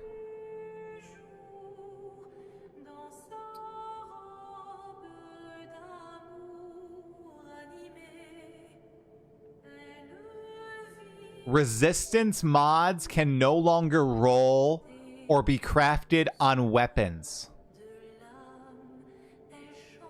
Uh-huh. Uh-huh. Log in. That's nice.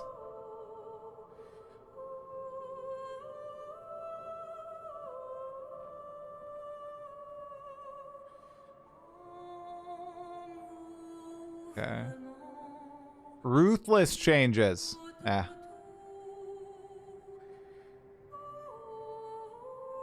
Iraq mods.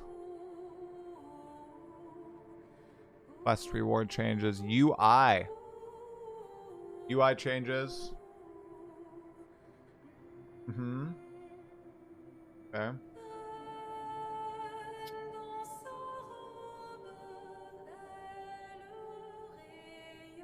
Updated various NPC dialogue interfaces to use the same layout as more recently added NPCs.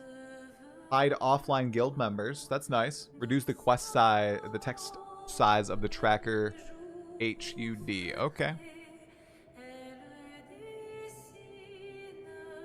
Okay. Cool. Alright, MTX coming into the game and a bunch of bug fixes. This it's a pretty big patch, guys. Alright. You didn't miss anything for PoE2. They just did the Path of Exile 1 reveal. They dropped the patch notes, which seem, I mean, they just contain a lot of the information that we saw. It's a goldmine for theory crafters, of which I am not personally a theory crafter. And the Path of Exile 2 patch is supposed to drop soon. But it hasn't yet. That was awesome. That was really cool, you guys. I'm pretty excited to play that next week. How many of you guys in the chat are gonna play it next week? Do we have a good number? Say I don't know, 1 if you're gonna play, 2 if you're not gonna play. I'm curious.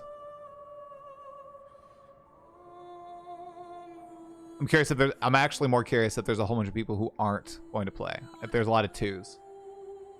3. What do you mean 3? What? No 2s? Or the 2s just don't care? Come on, there's got to be a contrarian out there with a 2. No, no way. What? What? 1, 2? 1, 2? Mr. Beefy? Do you just have beef with Path of Exile? 2? Not really. Ah, I see. Okay, we got some 2s. We got some 2s. Oh, it's a win. Adjusted banana. Guitar Holic, that was the first thing I saw. The banana size. Honestly, Minecraft has my game time now. I can't get back to PoE1, it's too old. That's totally fair. That's totally fair. Commander Compton 5. Okay. Okay. Yeah. 1 then 2. You don't know yet? That's also fair. I'm probably going to play it. I'm probably going to enjoy it. Oh, I looked at my phone and I thought that the PoE2 thing was coming out. Dang, it's not coming out. Well, it's not out yet. It should be coming out. Personally, I hate how PoE1 does links on gear, but I'm glad PoE1 players are happy. Yeah, yeah. It's a 12-year-old game. Move on. Oh, no. I will never move on. I took a break from PoE2 for a MMO at the moment. Yeah, I was going to play the Guild Wars 2 patch. And honestly, I still might. We'll see. I also wanted to replay Expedition 33 and get through all the super bosses. I will not have time. Is there a presentation on PoE2? No, it's just going to be notes. Going to be notes. The presentation was for Path of Exile 1. And the Path of Exile 2 patch is going to hit later tonight. Sounds like it's going to be a little bit.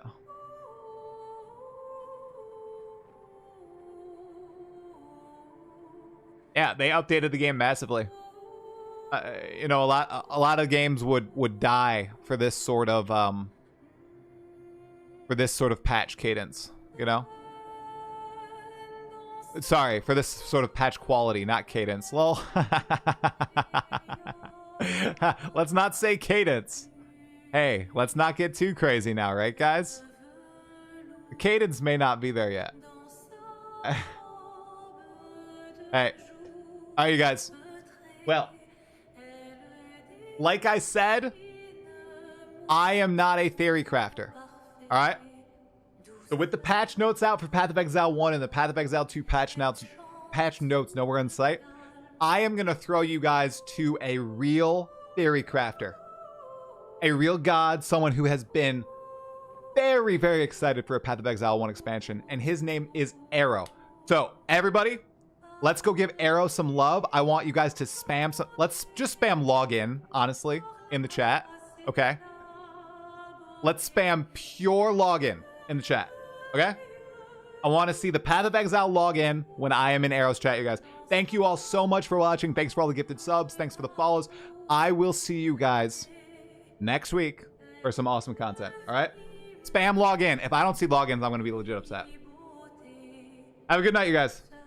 Stay sane.